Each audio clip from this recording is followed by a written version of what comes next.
আচ্ছা, তুই দেখ এখানে কি বলছে। এখানে প্রথমে আমাদেরকে ডাইনামিক প্রোগ্রামিং এর আমরা হচ্ছে দুইটা পার্ট আছে, একটা হচ্ছে আমাদের ডিটারমিনিস্টিক আর একটা হচ্ছে আমাদের প্রবাবিলিস্টিক। তো প্রথমে আমরা পড়বো হচ্ছে ডিটারমিনিস্টিক পার্টটা। ডিটারমিনিস্টিক পার্টটার মধ্যে কি আছে, এটার মধ্যে হচ্ছে প্রতিটা স্টেজে কি হচ্ছে সবই হচ্ছে আমার আগে থেকে মানে আমরা জানি, তখন এটার মধ্যে কোনো প্রবাবিলিটি নাই, তো এই জন্য আমরা সেটাকে বলবো হচ্ছে ডিটারমিনিস্টিক। তো দেখলেই বুঝতে পারবি কোনটা ডিটারমিনিস্টিক কোনটা প্রবাবিলিস্টিক পড়ার পর। তো প্রথমে আমাদের যে ম্যাথটা আছে সেটা হচ্ছে তোর ওই যে ওয়াকিং যে সেলসম্যান ম্যাথ। মানে এটা হচ্ছে এরকম যে একটা পার্সন বা কি যে কেউ এখানে এই এ পয়েন্টে আছে, সে সামহাও হচ্ছে যে পয়েন্টে যাবে, মানে এ থেকে সে যেতে যাবে। এখন এ থেকে যেতে যাওয়ার জন্য অনেকগুলা ওয়ে আছে, সে চাইলে হচ্ছে এ থেকে বি তেও যেতে পারে, এ থেকে সি তে যেতে পারে, বা চাইলে সে এ থেকে ডি তেও যেতে পারে। তো ডি তে যখন সে আসবে, যদি আসে সে ডি তে এ থেকে, তখন তার পক্ষে সম্ভব হচ্ছে ই তে যাওয়া বা এফ তে যাওয়া বা জি তে যাওয়া। তো এগুলা কি, এগুলা হচ্ছে আমাদের কস্ট। এই যে 2 হচ্ছে আমাদের কস্ট, 4 হচ্ছে আমাদের কস্ট, 3 হচ্ছে আমাদের কস্ট। মানে এ থেকে আমি যদি বি তে যাই, সেক্ষেত্রে আমার কস্ট হবে 2 ডলার বলতে পারো সেখানে আর কি। 4 হতে পারে কখন, যখন যদি সে এ থেকে সি তে যায়। এরকম করে সে কোনো না কোনো ভাবে কিন্তু যেতেই পারবে। আমাদের কাজ হচ্ছে যে সবচেয়ে কম খরচটা বের করা, মানে অপটিমাম খরচটা বের করা। তো সবচেয়ে কম খরচটাই তো অপটিমাম, তাই না? এক্ষেত্রে পরীক্ষা অনেক সময় এরকম বলে দিবে না যে আমাকে কস্ট কম বের করো বা হাই বের করো, মানে কম বেশি বলবে না, বলবে অপটিমাম। তো আমাকে প্রশ্ন করে বুঝতে হবে এই ক্ষেত্রে কি আসলে কমটা ভালো নাকি বেশিটা ভালো। যেহেতু এখানে কস্ট মানে হচ্ছে আমার এ থেকে যেতে আসতেছি আমি, তাহলে কস্ট আমি হচ্ছে এখানে, তাহলে কস্টটা কম হয় ভালো। তো এখন আমি এ থেকে কিভাবে যেতে যাব? এখন আমি যদি ধরতে পারি যে আচ্ছা আমি এক কাজ করি, তাহলে এ থেকে বি তে সবচেয়ে সবচেয়ে কম টাকা লাগতেছে ইনিশিয়ালি, তাহলে আমি এ থেকে আগে বি তে যাব। বি থেকে দেখি কিভাবে কম যায়, তাহলে বি থেকে আমি যদি এফ এ যাই সেক্ষেত্রে কম লাগতেছে, তাহলে আমি এফ এ যেতে পারি। এফ থেকে আমি এইচ এ যেতে পারি, আবার আই তে যেতে পারি। আমি আই তে গেলাম কারণ আই তে খরচ কম। আই থেকে তো একটাই উপায় আছে, তাহলে জে। কিন্তু এরকম করলে দেখা যায় আসলে আমার অপটিমাম খরচটা বের হয় না, আমার আসলে এভাবে করলে মানে সবচেয়ে কম খরচটা বের হয় না। তো আমি আসলে করবো কিভাবে এটা? তো সেটাই আমরা হচ্ছে প্রথম ম্যাথটা দেখবো আমরা এভাবে এখন। তো প্রথম ম্যাথটা সহজ, আমরা হচ্ছে এই যে আমি যে ম্যাথটা ছিল ওখানে আমি সেটাই এখানে আঁকছি আবার। যে এখানে এ থেকে তুই যেতে যাচ্ছিস, তো আমি এখানে 1 2 কি লিখছি, 1 2 হচ্ছে তোর স্টেট, মানে তুই এখানে আছো যখন তুই স্টেট 1 এ আছো আর কি। স্টেট 2 তে আসো, স্টেট 3 তে আসো, স্টেট 4 এ আসো, স্টেট 5 এ আসো। স্টেট 4 এ থাকা মানে কি, তুই এইচ এ আসোস অথবা আই তে আসোস। মানে কি এইচ এ থাকলেও আমি তোকে বলতেছি তুই স্টেট 4 এ আসোস, আই তে থাকলেও আমি তোকে বলতেছি তুই স্টেট 4 এ আসোস। মানে কি একটা 4 নাম্বার স্টপ আর কি। তুই এ থেকে যেতে যাবি, এখানে বলতে পারো তুই সেকেন্ড স্টপ, এটা থার্ড স্টপ, এটা ফোর্থ স্টপ, এটা ফিফথ স্টপ আর কি। তো এটাকে হচ্ছে তোর 4 নাম্বার স্টপ আর কি। এটা একটু দেখে নি সেটা কি। এফ এন এস আর এক্স এন, এটা এখান থেকে কি বোঝায় সেটাই লিখছি। এস হচ্ছে তোর কস্ট বা অ্যাডেড বেনিফিট, আর এক্স এন এখানে মানে কিটা, the cost or value to reach from S to X N at stage N. এটার মানেটা আসলে আমি এক্সপ্লেন করার দরকার দেখিনি, এটা পরীক্ষায় তোর এক্সপ্লেন করতে হবেও না, আর এটা লাগবেও না আসলে। এভাবে তুই লিখবি জাস্ট এখানে। মূল ম্যাথে আসি। মূল ম্যাথটা কি, যে তুই এখন আমরা যেটা করি সবসময়, আমরা সবসময় ডাইনামিক প্রোগ্রামিং এর মধ্যে উল্টা থেকে করি আর কি। মানে আমরা সবসময় উল্টা থেকে করে আসি। মানে তুই যাবি এ থেকে যেতে, মানে রিয়েল লাইফে আমি যখন করব তখন আমি করব কি, আমি এই 4 নাম্বার স্টেট থেকে 5 নাম্বার স্টেটে যাওয়ার চেষ্টা করবো, মানে আমার এন্ডের পয়েন্টটা। এরপর আমি এখান থেকে এখানে যাব, মানে 3 থেকে 4 এ যাব, এরপর 2 থেকে 3 এ যাব, এরপর 1 থেকে 2 এ যাব। মানে কি আমি একটু উল্টা করে আসছি। যদি উল্টা করে আসি তাহলে কি 4 থেকে 5 এ আমাকে প্রথমে এটা দেখতে হবে। তো এটা হচ্ছে স্টেজ 4, 4 থেকে আমি 5 এ যাবো আর কি। জানা আমার স্টার্টিং কি, এটা স্টার্টিং আসলে এস মানে আসলে স্টার্টিং না। এস মানে হচ্ছে তোর আমি জাস্ট লিখছি স্টার্টিং আর কি, এটা আসলে মানে এটা স্টার্টিং না। আমি মনে করার মানে মনে রাখার জন্য ভাবে লিখছিলাম যে এস মানে কি আমার স্টার্টিং আর কি, যে আমি এখানে আছি। তাহলে স্টার্টিং বলতে কি বোঝাচ্ছে, যে আমি হচ্ছে এইচ এ আছি অথবা জে আই তে আছি। তাহলে এই যে কলামটা এখানে আমি কি লিখবো, আমি বর্তমানে যেখানে আছি, তাই না? বর্তমানে যেখানে আছি আমি সেটাকে লিখবো। কখন এটা, যখন আমি একটু দাঁড়া।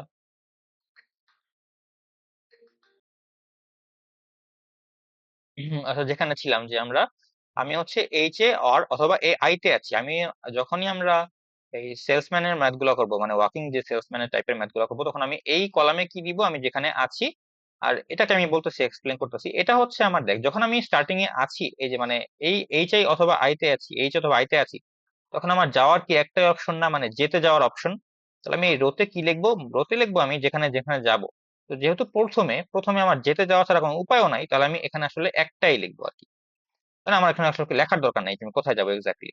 তো F4 S, এক্স এন এখানে আই এইচ থেকে আমি যদি যেতে যাই তাহলে কত খরচ, এটা তো খুবই বোঝা যাচ্ছে দেখেই তো, 3 খরচ, তাহলে সেটা 3। আই থেকে কত খরচ, আই থেকে খরচ হচ্ছে আমার যেতে যাওয়ার 4, তাহলে আমি সেটা লিখছি 4। যেহেতু আমার যেতে যাওয়া ছাড়া কোনো উপায়ও নাই, একটাই অপশন, তাই না, উল্টা করে করতেছি। তাহলে আমার অপটিমাম খরচ কত এই দুইটার? এখন আমার এখানে কিন্তু আর কোনো নাই, আমি জাস্ট আমার মাস্ট, আমি যদি এইচে থাকি আমার মাস্ট আমাকে যেতেই আসতে হবে, মানে আমি আলটিমেটলি তো যেতেই আসবো, তো আমার অপশন তো নাই। তাহলে যেটা আমার খরচ হয়েছে সেটাই আমার অপটিমাম, তাহলে সেটা 3। আর এক্ষেত্রেও একই অবস্থা, আমি আইতে তো ছিলাম, এখন আই থেকে যদি যেতে যাই আমার একটাই অপশন, সেটা আমার 4, অপটিমাম তাহলে 4। এই কলমটা আমি কেন লিখবো, এটা লাস্টে আমার যাতে ম্যাথটা অ্যান্সার লিখতে সুবিধা হয়। তো আমি আসলে যাচ্ছি কোথায়, আলটিমেটলি এখন এসে পৌঁছালাম কোথায়, যেতে, তাহলে সেটা আমি লিখতেছি যে এই ক্ষেত্রে যেতে এসে পৌঁছাচ্ছি, এই ক্ষেত্রে আমি যেতে এসে পৌঁছাচ্ছি। স্টেজ 3 দেখি এখন। স্টেজ 3 আমি এখানে আছি, তাহলে আমি যাব এখানে। কিপ ইন মাইন্ড, দেখ আমি যখনই ড্যামিনিং প্রোগ্রামে ম্যাথগুলো করব, আমি যখনই যে কোনো একটা স্টেটে থাকি না কেন, যে স্টেটে আমি থাকি না কেন, আমি একদম শেষে চলে যাব, মানে আমি আলটিমেটলি একদমই শেষে চলে যাব। আগের ক্ষেত্রে জিনিসটা অতটা বোঝা যায় নাই, কারণ আমি ছিলাম এখানে, আমি যাবই একটা স্টেটে, মানে একটা স্টেটে আমি ক্রস করতেছি, তাহলে একটাই ছিল তাই আমি অতটা টের পাইনি। কিন্তু এই স্টেটে এটা টের পাওয়া যাবে যে আমি যখন ইতে থেকে আইতে যাব বা এইচে যাব, এইচ অথবা আইতে যাব, তখন আমি এই স্টেটটাকেও কনসিডার করবো। মানে মানে মানে যে সহজভাবে যদি বলি, যখন আমি ই থেকে আইতে বা জে এইচ এ যাওয়ার ম্যাথটা করব, তখন আমি মনে মনে আর কি, মানে মনে মনে না, আসলে আমি অ্যাকচুয়ালি আমি যেটা করবো যে আমি যেতে যাব এরকম একটা মেন্টালিটি নিয়ে আমি ম্যাথটা করবো। মানে আমি যখনই যে কোনো স্টেটে থাকি না কেন, আমি আলটিমেটলি শেষে যাব সেটাকে ধরে করবো আর কি। কিভাবে দেখলেই বুঝবি। এখন স্টেট আমি 3 তে আছি, মানে মাঝের এইটাতে আছি, তাহলে আমার এই কলামে কি দিব, আমি কলামে দিব কি, আমি যেখানে আছি অলরেডি, তাহলে ইতে থাকতে পারি, এফেও থাকতে পারি, জিতেও থাকতে পারি। 3টা আমার অপশন, যে আমি এখানেও থাকতে পারি, এখানেও থাকতে পারি, এখানেও থাকতে পারি। আমি যদি এখান থেকে রওনা দেই কোনো না কোনো ভাবে আমি ইতেও থাকতে পারি, এফেও থাকতে পারি, জিতেও থাকতে পারি, তাহলে এটা আমার হচ্ছে মানে আমার এসটা আর কি। আমি কোথায় কোথায় যেতে পারি সেটাকে আমি বলছিলাম কি আমি এই রোতে লিখবো। দেখি এখানে আমার এইচ আছে আর একটা আই আছে, তাহলে আমি এইচেও যেতে পারি, আইতেও যেতে পারি, এখানে থাকতে পারি, এখানে যেতে পারি, তাহলে এইটা আমি এখানে লিখবো। আচ্ছা লিখছি। এখন আমাকে দেখতে হবে ই থেকে আমি এইচে যাবো, তাই না, ই থেকে যাবো কোথায়, এইচে। ই থেকে যদি এইচে যাই, তাহলে ই থেকে যদি এইচে যাই আমার খরচ কত হচ্ছে, আমার খরচ হচ্ছে 1, তাহলে আমার খরচ কত দেওয়া আছে? 1। এখানে একটা জিনিসটা আছে যেটা আমি বলতেছিলাম, যে আমি কি করব, আমি হচ্ছে ই থেকে যখনই যেখানেই যাই না কেন আমার আলটিমেটলি এখানে আসতে হবে, সেটাকে আমাকে মেনটেন মানে মনে করেই আমাকে কাজটা করতে হবে। তাহলে আমি কি করব, আমি যদিও 3 তে আসি, আমি ধরে নিব আমি 5-এ যেতে হবে। তাহলে ই থেকে আমি তো ই থেকে তো এইচ এ গেলাম, কত খরচ হলো, খরচ হলো আমার ই থেকে এইচ এ তো 1। বাট এইচ এ থাকার ফলে, এইচ এ যদি থাকতাম তাহলে আমার অপটিমাম কত, এইচ এ থাকলে অপটিমাম কত, আগের স্টেটে দেখ, এইচ এ যদি থাকি মানে স্টার্টিং এ যদি এইচ এ থাকি, অপটিমাম কত, 3 না? তাহলে আমি কি করবো, এই 3টাকে যোগ করে দিব। আরেকটা দেখি তাহলে ক্লিয়ার হবে। ই থেকে আমার যেতে হবে আইতে, ই থেকে যেতে হবে আমার আইতে, তাহলে খরচ কত, 4, রাইট, 4 খরচ আমার। ই থেকে আমার আইতে গেলে খরচ হচ্ছে এই 4। বাট আমাকে আই থেকে কি আলটিমেটলি কি যেতে যাওয়া লাগবে না? তো আগের স্টেজে গিয়ে দেখবো যে আইতে থাকলে, আমি যদি আইতে স্টার্টিং এ থাকি, তাহলে আলটিমেটলি যেতে যাওয়ার জন্য আমার অপটিমাম কত, 4। তাহলে সেই 4 আমি যোগ করে দিব, তাহলে আমার 8 গেল। আমি তাহলে এফ থেকেও একই ভাবে করবো না, এফ থেকে একটা ট্রাই করে নিয়ে যেতে, তাহলে এফ থেকে যদি এইচ এ যাই, এফ থেকে যদি এইচ এ যাই আমার অপটিমাম খরচ কত, 6। বাট 6-এর সাথে যোগ করতে হবে কি, 6-এর সাথে যোগ করতে হবে আমার, যদি আমি এইচ এ থাকি তাহলে আমার অপটিমাম কত, তাহলে এইচ এ যদি থাকি অপটিমাম কত, 3, তাহলে সেই 3টা আমি যোগ করে দিব। জিতেও একই অবস্থা, জিতে থেকে যদি এইচ এ যাস, জি থেকে এইচ এ যাব, জি থেকে এইচ এ যাব, তাহলে আমার অপটিমাম কত, 3। বাট আমাকে 3 তো যোগ করতে হবে কার সাথে, যদি আমি এইচ এ থাকি, জি থেকে এইচ এ, সরি, জি থেকে যদি এইচ এ যাই আমার জন্য খরচ হচ্ছে 3, যেটা আমি দেখলাম 3। বাট আমাকে দেখতে হবে যে যদি এইচ এ স্টার্টিং এ থাকি তখন অপটিমাম কত, 3, সেই 3টা আমি যোগ করে দিব। প্রত্যেকটার জন্য এভাবে করতে হবে। যদি আমি প্রথমে দেখবো আমি জি থেকে আইতে যাওয়ার জন্য কত, 3, এবং আইতে যদি এরপর কি করবো, এরপর দেখবো আইতে যদি থাকি তখন অপটিমাম কত, 4, সেই 4 যোগ তাহলে 7। এরকম করে প্রত্যেকটা করতে হবে। করার পর আমি স্যারে যেটা ক্লাসে বলছিল যে এইভাবে লিখতে, এই 1+3, 4+4, পরীক্ষা হলে এভাবে লিখবি। এই শুধুমাত্র 4 বা 8 মনে মনে করে দিস না, এটা এভাবে লিখে দিস, মানে ছোট বক্সের ভিতরেই তুই 6+3 লিখে তারপর 9 লিখে দিবি। আচ্ছা, এখন তোমার অপটিমাম চেঞ্জ হচ্ছে তাই না? আগের ক্ষেত্রে কি ছিল, যেটা 3 ছিল আমাকে 3 নিতে হইতো, এখানে কিন্তু না। এখন আমি দেখবো এই 4, এখানে 4 আসছে, এখানে আসছে 8, মানে ই থেকে আমি কোথায় যাব, এটার জন্য অপটিমাম কোনটা হইলো, তাহলে আমার আমার বের হলো এই 4 নাম্বার, মানে কম খরচ হচ্ছে কোথায় 4, মানে ই থেকে আসলে সবচেয়ে কম খরচ হয় 4, আর এবং সেটা কোথায় গেলে এইচ এ, তাহলে এইচ আমার অপটিমাম। এক্ষেত্রে আমার সবচেয়ে কম হচ্ছে 7, তাহলে আমার 7 optimum.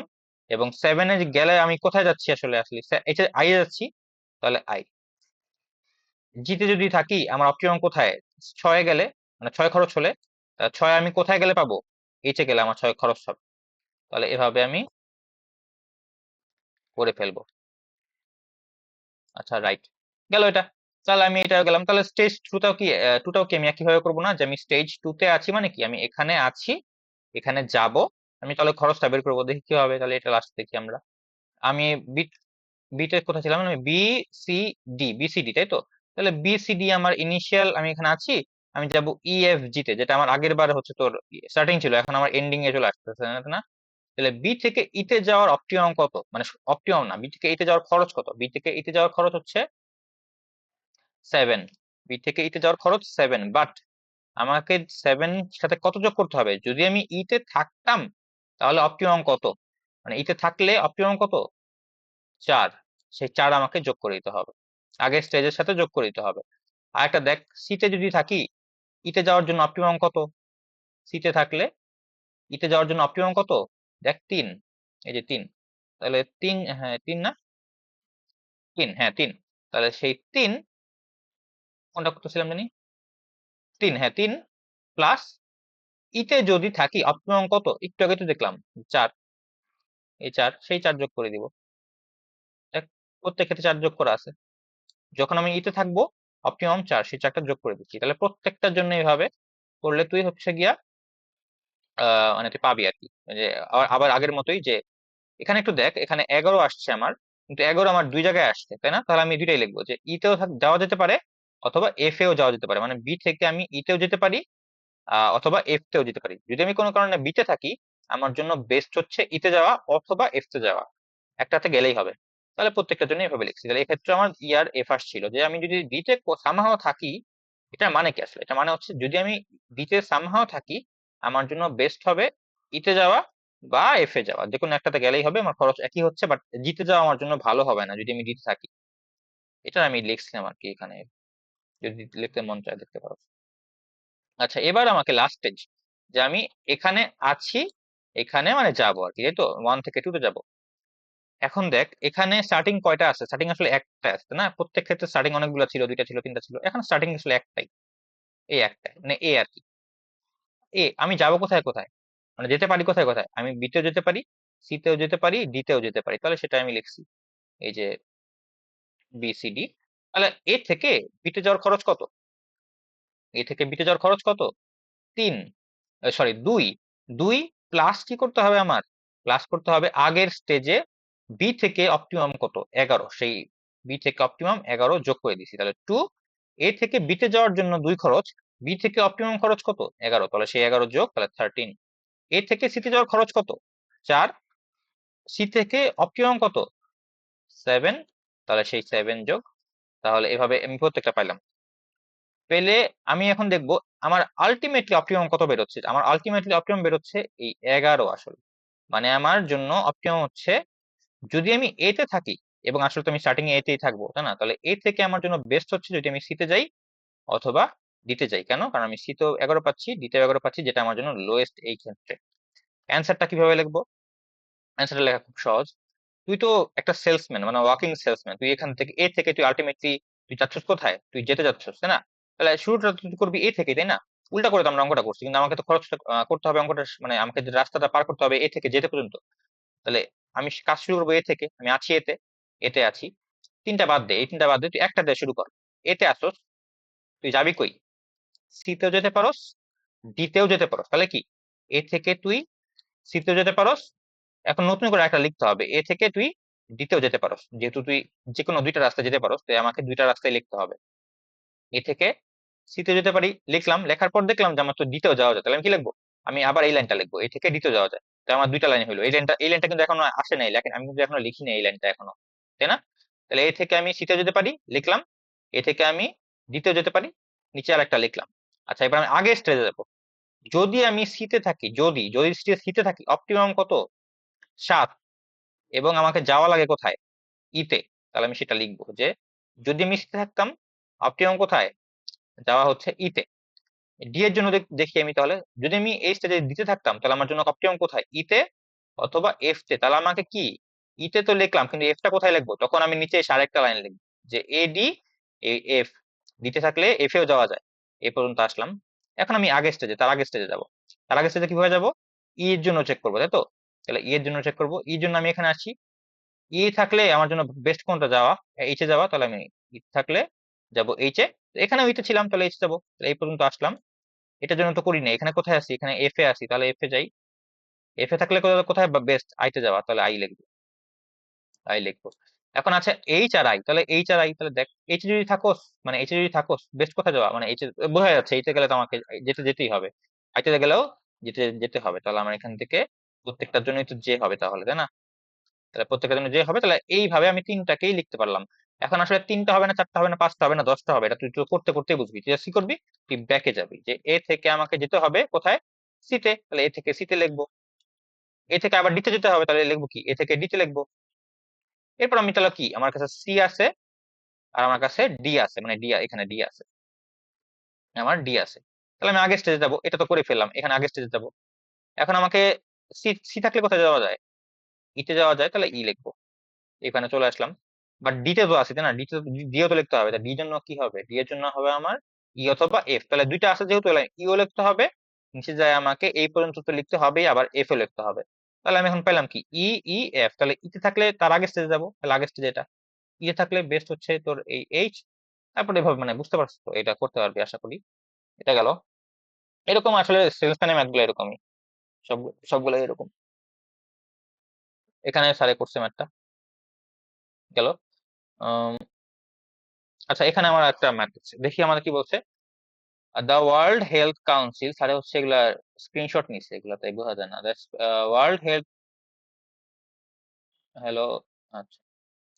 The World Health Council is devoted to improving healthcare in the underdeveloped countries of the world. মানে আমাকে বলতেছে, আমি যদি এই প্রশ্নটাকে তুই শর্টকাটে বলি, আমার কাছে 10টা ওয়ার্ল্ড হেলথ কাউন্সিল নামে একটা কাউন্সিল আছে, যেটা হচ্ছে চেষ্টা করতেছে যে তাদের কাছে 5টা মেডিকেল টিম আছে। ওকে, 5টা মেডিকেল টিম আছে। এখন সেই 5টা মেডিকেল টিমকে তারা 3টা কান্ট্রিতে পাঠাবে, মানে পাঠাতে চাচ্ছে। মানে তার কাছে তাদের হাতে হচ্ছে 3টা কান্ট্রি আছে, আন্ডার ডেভেলপ কান্ট্রি। তাদের কাছে 5টা মেডিকেল টিম আছে। এখন সেই 5টা মেডিকেল টিমকে তারা হচ্ছে এইসব আন্ডার ডেভেলপ কান্ট্রিতে অ্যাসাইন করতে চাচ্ছে। যদি অ্যাসাইন করে, তাহলে তাদের লাভ হবে, তাই না? ওই সেই কান্ট্রিগুলোতে লাভ হবে। কতটুকু লাভ হবে? এই লাভটা আমাকে দেখাচ্ছে যে এডিশনাল ইয়ার আর কি, লাইফ, মানে ধরতেছে যে 50 বছর তাদের ওভারঅল বাড়বে আর কি, তাদের লাইফ স্প্যান। মানে পুরা জনসংখ্যার 50 বছর লাইফ স্প্যান বাড়বে, বা 50,000 বছর লাইফ স্প্যান বাড়বে, মানে সামথিং আর কি, একটা ইয়ারলি একটা বাড়বে, যে লাইফ স্প্যানটা বাড়বে 80,000 বা সামথিং এর লেখা আছে মনে করতে, মাল্টিপল অফ 1000, তাহলে 80,000 আর কি। মানে যদি 3 নাম্বার কান্ট্রিতে সে যদি 3টা কান্ট্রি অ্যাসাইন করে, তাহলে তার সেই কান্ট্রিতে 80,000 লাইফ স্প্যান বাড়বে। তাহলে আমি আর সহজ করে আবার বলি, ধর আমার কাছে 5টা মেডিকেল টিম আছে। আমি সেই মেডিকেল টিম গুলাকে কান্ট্রি কান্ট্রি ওয়াইজ ভাগ করে দিতে পারি। যদি আমি 0টা মেডিকেল টিম কান্ট্রি নাম্বার 1-এ পাঠাই, তাহলে কি ওই কান্ট্রি কোনো লাভ হবে? ওই কান্ট্রিতে কিছুই হবে না, তাহলে শূন্য, মানে আগে যা ছিল তাই হবে। 0টা মেডিকেল টিম যদি কান্ট্রি 2-তেও আমি অ্যাসাইন করি, তাহলে ওই কান্ট্রির তো কিছু হচ্ছে না। 0টা মেডিকেল টিম যদি আমি 3 নাম্বার কান্ট্রি অ্যাসাইন করি, তাহলে আমার সেখানেও কোনো লাভ হচ্ছে না। একটা মেডিকেল টিম, যদি আমার কাছে একটা মেডিকেল টিম থাকে, বা আমি জাস্ট যে কোনো একটা মেডিকেল টিমকে যদি আমার কান্ট্রি নাম্বার 1-এ পাঠিয়ে দিই, তাহলে আমার লাভ হচ্ছে 45,000 বা 45, ধর এখানে আমি 45ই বলছি। যদি সেই একটা মেডিকেল টিমকে আমি 1 নাম্বার কান্ট্রিতে না পাঠাই, 2 নাম্বার কান্ট্রিতে পাঠাই, তাহলে আমার লাভ হতো মাত্র 20। আবার এখানে পাঠালে লাভ হয়তো 50। এখন আমাকে বিভিন্ন রকম সিনারিও আমি দেখতে পাচ্ছি। আমার জন্য এখন কি করা উচিত, আমি কোন টিমকে বা কয়টা টিমকে পাঠাবো কোন কোন দেশে, এটা আমার জন্য এখন বের করতে হবে।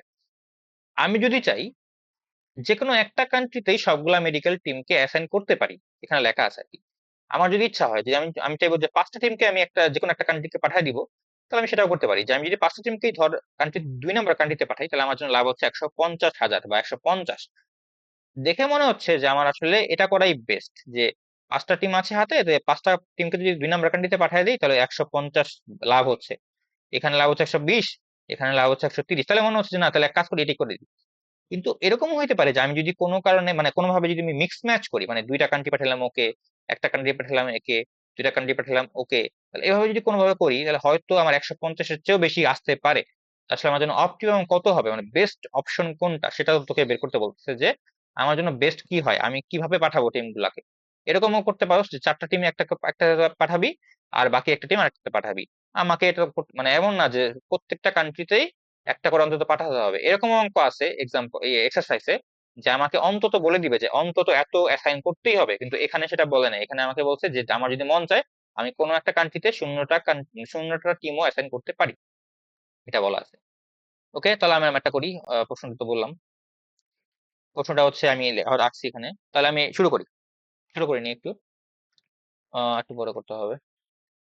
ওকে, আচ্ছা দেখো, তাহলে আমার আগের মতোই, যে আমি ইনিশিয়ালি আমার এখানে দেখ, আগের অঙ্কের মধ্যে আমার ইজিলি বোঝা যাচ্ছিল স্টেট কয়টা, কেন?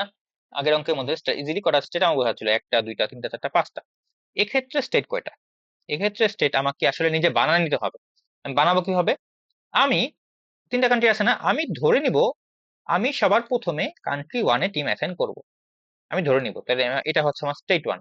কান্ট্রি ওয়ানে টিম অ্যাসাইন করে দেওয়ার পরে আমি কান্ট্রি টুতে শিফট করব। কান্ট্রি টুতে আমি এরপর কান্ট্রি অ্যাসাইন করব। আবার সবার লাস্টে যায় আমি কান্ট্রি থ্রিতে যায় টিম অ্যাসাইন করব। বুঝছস? মানে আমি মন চাইলো যে আমি আমি সবার আগে কান্ট্রি ওয়ান কে অ্যাসাইন করব, ওকে অ্যাসাইন করা শেষ হওয়ার পর আমি ওকে অ্যাসাইন করব, তারপর আমি ওকে অ্যাসাইন করব। এখন যদি কোনো কারণে তুই যদি কান্ট্রি ওয়ানে ধর 2টা টিম দিয়ে দিছস, ধর কান্ট্রি ওয়ানে দিয়ে দিছস তুই 2টা টিম, ইচ্ছা হয়েছে তোর দিয়ে দিছস। কান্ট্রি দুটি যাওয়া তো এখন তোর 2টা টিম তো দিয়ে দিছস, এখন তুই 2 নাম্বার স্টেজে আসছস। তাহলে এখন কান্ট্রি হাতে কয়টা আছে? 3টা আছে না? ধর তুই 3টাই দিয়ে দিলি। হাতে কয়টা? এখন তো তুই যাবি 3 নাম্বার স্টেজে, হাতে কয়টা আছে? হাতে আছে শূন্যটা, তাহলে তুই শূন্যটা দিলি। তাহলে তোর এইভাবে 3 2 5, মানে 5টা মোট হইলো। যদি তুই 2টা কান্ট্রি দিয়ে দেস এখানে, তুই কোনোভাবে 4টা কান্ট্রি এখানে দিতে পারবি? পারবি না, কারণ কি তুই অলরেডি 2টা কান্ট্রি দিয়ে দিছিস এখানে। এখন যখন তুই স্টেজ টুতে আসছস, মানে স্টেজ টুতে আসছস, তুই এখন কিন্তু তোর পক্ষে আর সম্ভব না যে 4টা কান্ট্রি তুই অ্যাসাইন করবি, কারণ 2টা তুই অলরেডি দিয়ে দিছিস। তাহলে মোট 6টা তো তোর কাছে টিম নাই। এটা বললাম আর কি। এখন দেখ স্টেজ থ্রি, আমি করব কি লাস্টের থেকে, মানে কি আমি সবার আগে কান্ট্রি দিব হচ্ছে এককে, তারপর দিব কান্ট্রি না, সবার আগে টিম দিব এক কান্ট্রিতে, তারপর 2 নাম্বার কান্ট্রিতে, তারপর 3 নাম্বার কান্ট্রিতে। কিন্তু আমি যখন ম্যাথটা করবো তখন আমি উল্টা করে করব। আমি সবার আগে দেখাবো যে আমি 3 নাম্বার কান্ট্রিতে আমি 3টা অ্যাসাইন করতেছি, উল্টা করে দেখাচ্ছি। যদি দেখাই বা করি, স্টেজ থ্রিতে কি কি হইতে পারে, দেখ তো কি কি হইতে পারে। একটু আগে দেখলাম যে স্টেজ থ্রিতে তোর কাছে শূন্যটা টিমও থাকতে পারে, এটা সম্ভব না? এটাও সম্ভব। কেন সম্ভব? কারণ তোর কাছে শূন্যটা টিমও থাকতে পারে। কেন? যদি তুই সবগুলা টিম এখানে দিয়ে দিস, ওই যে 3 2 বলছিলাম, 3 2 দিয়ে দিস, বা এখানেই 5টা দিয়ে দিস, ধর এখানেই 5টা কান্ট্রি দিয়ে দিছস, এখানে দিছস শূন্যটা, এখানে দিছস শূন্যটা, এটা হইতে পারে না? কিন্তু ম্যাক্সিমাম তাহলে আমার অঙ্ক অন্তত আমার হাতে মানে একটা টিমও থাকবে না, এরকম হতে পারে। আমার হাতে একটা টিমও থাকবে না, মানে শূন্যটা টিম থাকবে, এটা হইতে পারে। আবার এরকম হইতে পারে যে তুই এই কান্ট্রিতে কিছু দেশ নাই, মানে এই স্টেটে কিছু দেশ নাই, তারপর যখন তুই এখানে আসছিস তোর কাছে টিম বাকি ছিল সেই 5টাই, তুই ওকেও কিছু দেশ নাই। তাহলে হাতে কটা টিম আছে? 5টা টিম আছে। তাহলে তুই এখন তোকে তো এখন হাতে টিম আছে 5টা, সেই 5টা টিমই তো এখানে দিয়ে দিবি, এটাও করতে হতে পারে। তাহলে আমাকে কি হইতে পারে, আমার থেকে 0 থেকে 5 সবগুলাই হইতে পারে এই স্টেটে। মানে আমার হাতে এখানে কি আমার হাতে কতগুলো আছে, এটা মানে কি হাতে কতগুলা টিম আছে, মানে অলরেডি টিম ওয়ানে দিয়ে দিছি টিম, মানে টিম ওয়ানে না, কান্ট্রি ওয়ানে টিম দিয়ে দিছি, কান্ট্রি টুতে টিম দিয়ে দিছি। এখন কান্ট্রি থ্রিতে আমি টিম দিতে আসছি, হাতে কতগুলা টিম আছে এই মুহূর্তে, কতগুলা টিম এখনো এখনো দেওয়া বাকি আছে, মানে হাতে রয়ে গেছে, সেটাকে আমি এখানে দেখতেছি। কয়টা টিম হাতে আছে স্টেজ থ্রিতে ঢোকার পর? আচ্ছা, যতগুলো টিমই থাকে না কেন সেগুলো কিন্তু অবশ্যই মাস্ট তোকে দিয়ে দিতে হবে না, কারণ এরপর তো আর কোনো কান্ট্রি নাই, তোকে তো এই যেটা তোর কাছে যদি একটা টিম বাকি থাকে সেই একটা টিমই তুই দিয়ে দিবি, তাই না? তাহলে আমার সেই অনেকটা সেরকম একটাই দেওয়ার অপশন, তাহলে একটাই লিখছি। এটা মানে কি, এটা মানে কয়টা টিম হাতে আছে, তোর কাছে 0টা টিম হাতে আছে। হইতে পারে না, বললাম যেহেতু 0টা টিম হাতে থাকতে পারে। যদি তোর কাছে 0টা টিম হাতে থাকে, তোর লাভ কত? তুই না তুই আচ্ছা, এই কান্ট্রিটা তুই কাকে দিতেছস, তুই কাকে কাকে তুই এই কান্ট্রিটা মানে এই টিমটা দিচ্ছস তুই? 0টা টিম কাকে দিচ্ছস? কান্ট্রি নাম্বার 3 কে, স্টেজ 3 বলতে কি বোঝাচ্ছি? কান্ট্রি 3 কে টিম পাঠাচ্ছি। তো আমি যদি 0টা কান্ট্রি কান্ট্রি 3 তে দেই, আমার লাভ কত? আমার লাভ হচ্ছে 0। 0টা কান্ট্রি কান্ট্রি 3 কে দেই, সেই কান্ট্রির লাভ হচ্ছে 0, তাহলে আমি সেটা লিখতেছি যে আমি 0 লাভ। যদি আমার কাছে একটা টিম হাতে থাকে কান্ট্রি মানে স্টেজ 3 তে ঢোকার পর, সেই একটা টিমই আমাকে দিয়ে দিতে হবে। সেই একটা টিম যেহেতু আছে, সেই একটা টিমই আমি দিয়ে দিব কাকে? কান্ট্রি 3 কে। যদি আমি একটা টিম কান্ট্রি 3 কে দিয়ে দেই, কান্ট্রি 3 কে আমি যদি একটা টিম দেই, তাহলে আমার লাভ কত? ওভারঅল 50। সেই 50 এরকম করে প্রত্যেকটার জন্য, এটা যেহেতু এটা সবগুলাই একটা একটা করে, তাহলে 0, 50, 70, 80 জাস্ট বসে যাবে, তাই না? আর এটাই অপটিমাম, আমার কাছে তো অপশন নেই, আর একটাই অপটিমাম। তাহলে আমার জন্য অপটিমাম কয়টা টিম দেওয়া হচ্ছে? হাতে যদি 0টা টিম থাকে, আমার লাভ হচ্ছে 0টা, মানে লাভ হচ্ছে অপটিমাম লাভ 0টা, এবং অপটিমাম টিম দেওয়া হচ্ছে আমার 0টাই উচিত, মানে টিমও আমি একটাই দিব। একটা টিম হাতে থাকলে সেটাই দিয়ে দিব, সেটাই উচিত আমার করা। হাতে যদি 2টা টিম থাকে, 2টা টিম দিয়ে দেওয়াই অপটিমাম আমার জন্য। এটা তো বোঝা যাচ্ছে, তাই না? আমার কাছে হাতে যদি 2টা টিম থাকে, তাহলে 2টা টিম দিয়ে দিব, এটাই তো অপটিমাম আমার জন্য, কারণ আমার কাছে এরপর তো কোনো কান্ট্রি নাই টিম দেওয়ার মতো। স্টেজ 2 তে আসলে খেলাটা শুরু হবে আমার কিভাবে? এখানে কি লিখছিলাম, আমার হাতে কয়টা টিম আছে, আর এখানে কি কয়টা টিম আমি দিব। দেখ, কান্ট্রি 1-এ ধর যদি তুই 0টা টিম দেস, তাহলে কান্ট্রি 2 তে আসার পর তোর কাছে হাতে টিম কয়টা আছে? 5টা আছে। তুই চাইলে সেই 5টা টিম মধ্যে দিতে পারোস কান্ট্রি 2 কে, অথবা চাইলে একটা টিমও দিবি না, সেটাও করতে পারোস। মানে তোর কাছে 0 থেকে 5 অপশনও আছে সবগুলা, মানে তোর হাতে 0 থেকে 5 এরকমও টিম থাকতে পারে, আবার তুই 0 থেকে 5 টিম দিতে পারোস, এটা অপশন আছে তোর কাছে। তার মানে কি, আমার কাছে 0টা টিমও থাকতে পারে, একটা টিমও থাকতে পারে হাতে, 2টা টিমও থাকতে পারে, 5টা টিমও থাকতে পারে। আবার এই 5টা টিমের মধ্যে, আমার হাতে যদি 5টা টিম থাকে, সেই 5টা টিমের মধ্যে আমি 5টাও অ্যাসাইন করতে পারি, 4টাও অ্যাসাইন করতে পারি, কোনো টিম অ্যাসাইন নাও করতে পারি, আমার ইচ্ছা। তাহলে স্টেজ 2 তে আমার কিন্তু সবই সম্ভব, যে আমি হাতে 5টা টিমই রয়ে গেছে এরকমও থাকতে পারে, সেই 5টা টিম থাকলে 5টা টিম আমি দিয়ে দিব, অথবা আমি একটাও দিব না, সেটা থাকতে পারে। তাহলে এই কলামটা কি বোঝাচ্ছে, যে এই কলামটা বোঝাচ্ছে যে আমার হাতে কয়টা টিম আছে। আর এটা কি বোঝাচ্ছে, যে এই রোটা বোঝাচ্ছে যে আমার কাছে আমি কয়টা টিম দিব স্টেজ 2 তে, মানে কান্ট্রি 2 তে আমি কয়টা টিম দিব, আর কয়টা টিম আমার হাতে আছে ইনিশিয়ালি ঢোকার পর। ওকে, ওকে, এখন আমি যদি যদি আমার হাতে 0টা টিম থাকতো, মানে স্টেজ 1 থেকে স্টেজ 2 তে আসলাম, আমার টিম হাতে আছে 0টা। মানে কি, আমার আসলে আমি আমি মূলত যেটা করছি, যে স্টেজ 1-এই আমি 5টা টিম দিয়ে দিচ্ছি, এই জন্যই তো আমার কাছে 0টা টিম আছে হাতে, তাই না? এখন যদি 0টা টিম হাতে থাকে, আমার কাছে অপশন কি? সেই 0টা টিমই আমাকে কান্ট্রি 2 তে দিতে হবে, তাই না? মানে আমি টিম দিব না আর কি। যদি তাই হয়, তাহলে আমার লাভ কত? আমার কাছে যদি 0টা টিম হাতে থাকে, আমার জন্য লাভ হচ্ছে 0 কান্ট্রি 2 এর জন্য, সেই 0 প্লাস আমরা কি করি অপটিমামটা দেই না তার আগে স্টেটের? যদি আমার কাছে 0টা টিম দিয়ে দেই কান্ট্রি 2 কে, দেইনি তো, তাহলে হাতে আরো কটা টিম বাকি আছে, আরো 0টা টিম বাকি আছে, তাই না? তাহলে সেই 0টা টিম যদি দিয়ে দিই কান্ট্রি 3 কে, অপটিমাম কত? 0, মানে 0 + 0 আসলে 0, এটা আসলে লেখার দরকার হয় না। আর একটু ক্লিয়ার হবে যখন আমি একটু পরের দিকে যাব, একটু ক্লিয়ার হয়ে যাবে, প্যারা নিস না। তোর কাছে টিম আছে কয়টা? 1 থেকে কি বোঝায় একটু মনোযোগ দিয়ে শোন। 1 থেকে বোঝাচ্ছে তোর কাছে টিম আছে একটা, মানে কান্ট্রি 2 তে ঢোকার পর, মানে স্টেজ 2 তে আসার পর তোর কাছে টিম আছে একটা হাতে। মানে মনে মনে আমি জানি যে আসলে আগে স্টেজেই 4টা দিয়ে দিছি, বাট ওটা ভুলে যা। মানে মূল কথা হচ্ছে, তোর হাতে টিম আছে কয়টা এই মুহূর্তে? একটা টিম আছে। তুই কি কি করতে পারস? সেই একটা টিমকে তুই অ্যাসাইন করতেও পারস, আর নাও করতে পারস। মানে কান্ট্রি 2 তে তুই একটা টিম দিতে পারস, একটা টিম নাও দিতে পারস। তোর কাছে টিম আছে একটা, তুই অ্যাসাইন করবি না, মানে কি তুই টিম দিবি ওকে 0টা, তাহলে ও লাভ কত? লাভ হচ্ছে 0। 0টা টিম যদি দেস, তাহলে লাভ কত? 0। তোর হাতে কিন্তু টিম আছে একটা, কিন্তু তুই সেই একটা টিম তুই দিবি না ওকে, তাই শূন্য ওর লাভ। বাট তোর হাতে টিম রয়ে গেল কয়টা? মানে তুই যখন এই স্টেজ থেকে বের হয়ে যাবি, তোর হাতে টিম রয়ে যাবে কয়টা? সেই একটা টিম কি রয়ে যাবে না? যেহেতু তুই এই কান্ট্রিতে মানে কোনো টিম দেশ নাই, তাহলে সেই একটা টিম কি তোর হাতে রয়ে যাবে না? তাহলে হাতে রইলো কয়টা? সেই একটা টিম হাতে রয়ে গেল। আগে স্টেটে যা। যদি হাতে রয়ে যায় একটা টিম, অপটিমাম কত হয়? 50 হয়। মানে কি তুই মূলত সেই টিমটাকে কি কান্ট্রি 3 নাম্বার 3 নাম্বার কান্ট্রিতে অ্যাসাইন করবি না? যেটা তুই কান্ট্রি তুই অ্যাসাইন করতে পারস না, ভাই দেশ না ইচ্ছা করে, সেই একটা টিম নিয়ে তুই এখানে আসবি। হাতে সেই একটা টিম নিয়ে তো এখানে ঘুরবি। যখন আসবি তখন তোর কাছে তো আর অন্য কোনো কান্ট্রি নাই এখানে, তো তো এটাই সেই একটা একটু তুই দিয়ে দিবি, তাই না? তাহলে সেই কান্ট্রিতে যখন তুই মাস্ট দিয়ে দিবি, মানে বাধ্য তুই দিয়ে দিতে, যখন দিয়ে দিবি তখন কি তার 50 লাভ হবে না? সেই 50 লাভ কি তুই হবে না? তাহলে সেটাই কি আমাকে যোগ করতে হবে না? যে আমার কাছে যদি একটা কান্ট্রি থাকে, আমি ওই কান্ট্রি দুইতে কোনো টিম অ্যাসাইন করবো না, তার আমার সেই কান্ট্রিতে কোনো লাভ হচ্ছে না। বাট আমি নেক্সট যে তো আমার লাভ হবে। নেক্সট যে কত লাভ হবে? 50 লাভ হবে। কেন 50 লাভ হবে? সেই একটা টিম আমি কাকে দিব? কান্ট্রি থেকে দিব। তাহলে সেই কান্ট্রি লাভ হবে 50, তাহলে আমাকে সেই 50টা কি করতে হবে? যোগ করতে হবে। এটা তাহলে বুঝলাম। এখন আমি যদি বলি না, আমি সেই যে হাতে যে টিমটা আমার কাছে আছে স্টেজ টু তে ঢোকার পর, সেই কান্ট্রিটা আমি অ্যাকচুয়ালি দিয়ে দিব কান্ট্রি টু কে। যদি দিয়ে দেই তাহলে কি হবে? আমার কাছে একটা টিম আছে, সেই আমি টিমটাকে দিয়ে দিব কান্ট্রি টু কে, তাহলে লাভ কত? 20। ওকে, তাহলে 20 লাভ হলো। বাট আমার হাতে টিম কয়টা রইলো?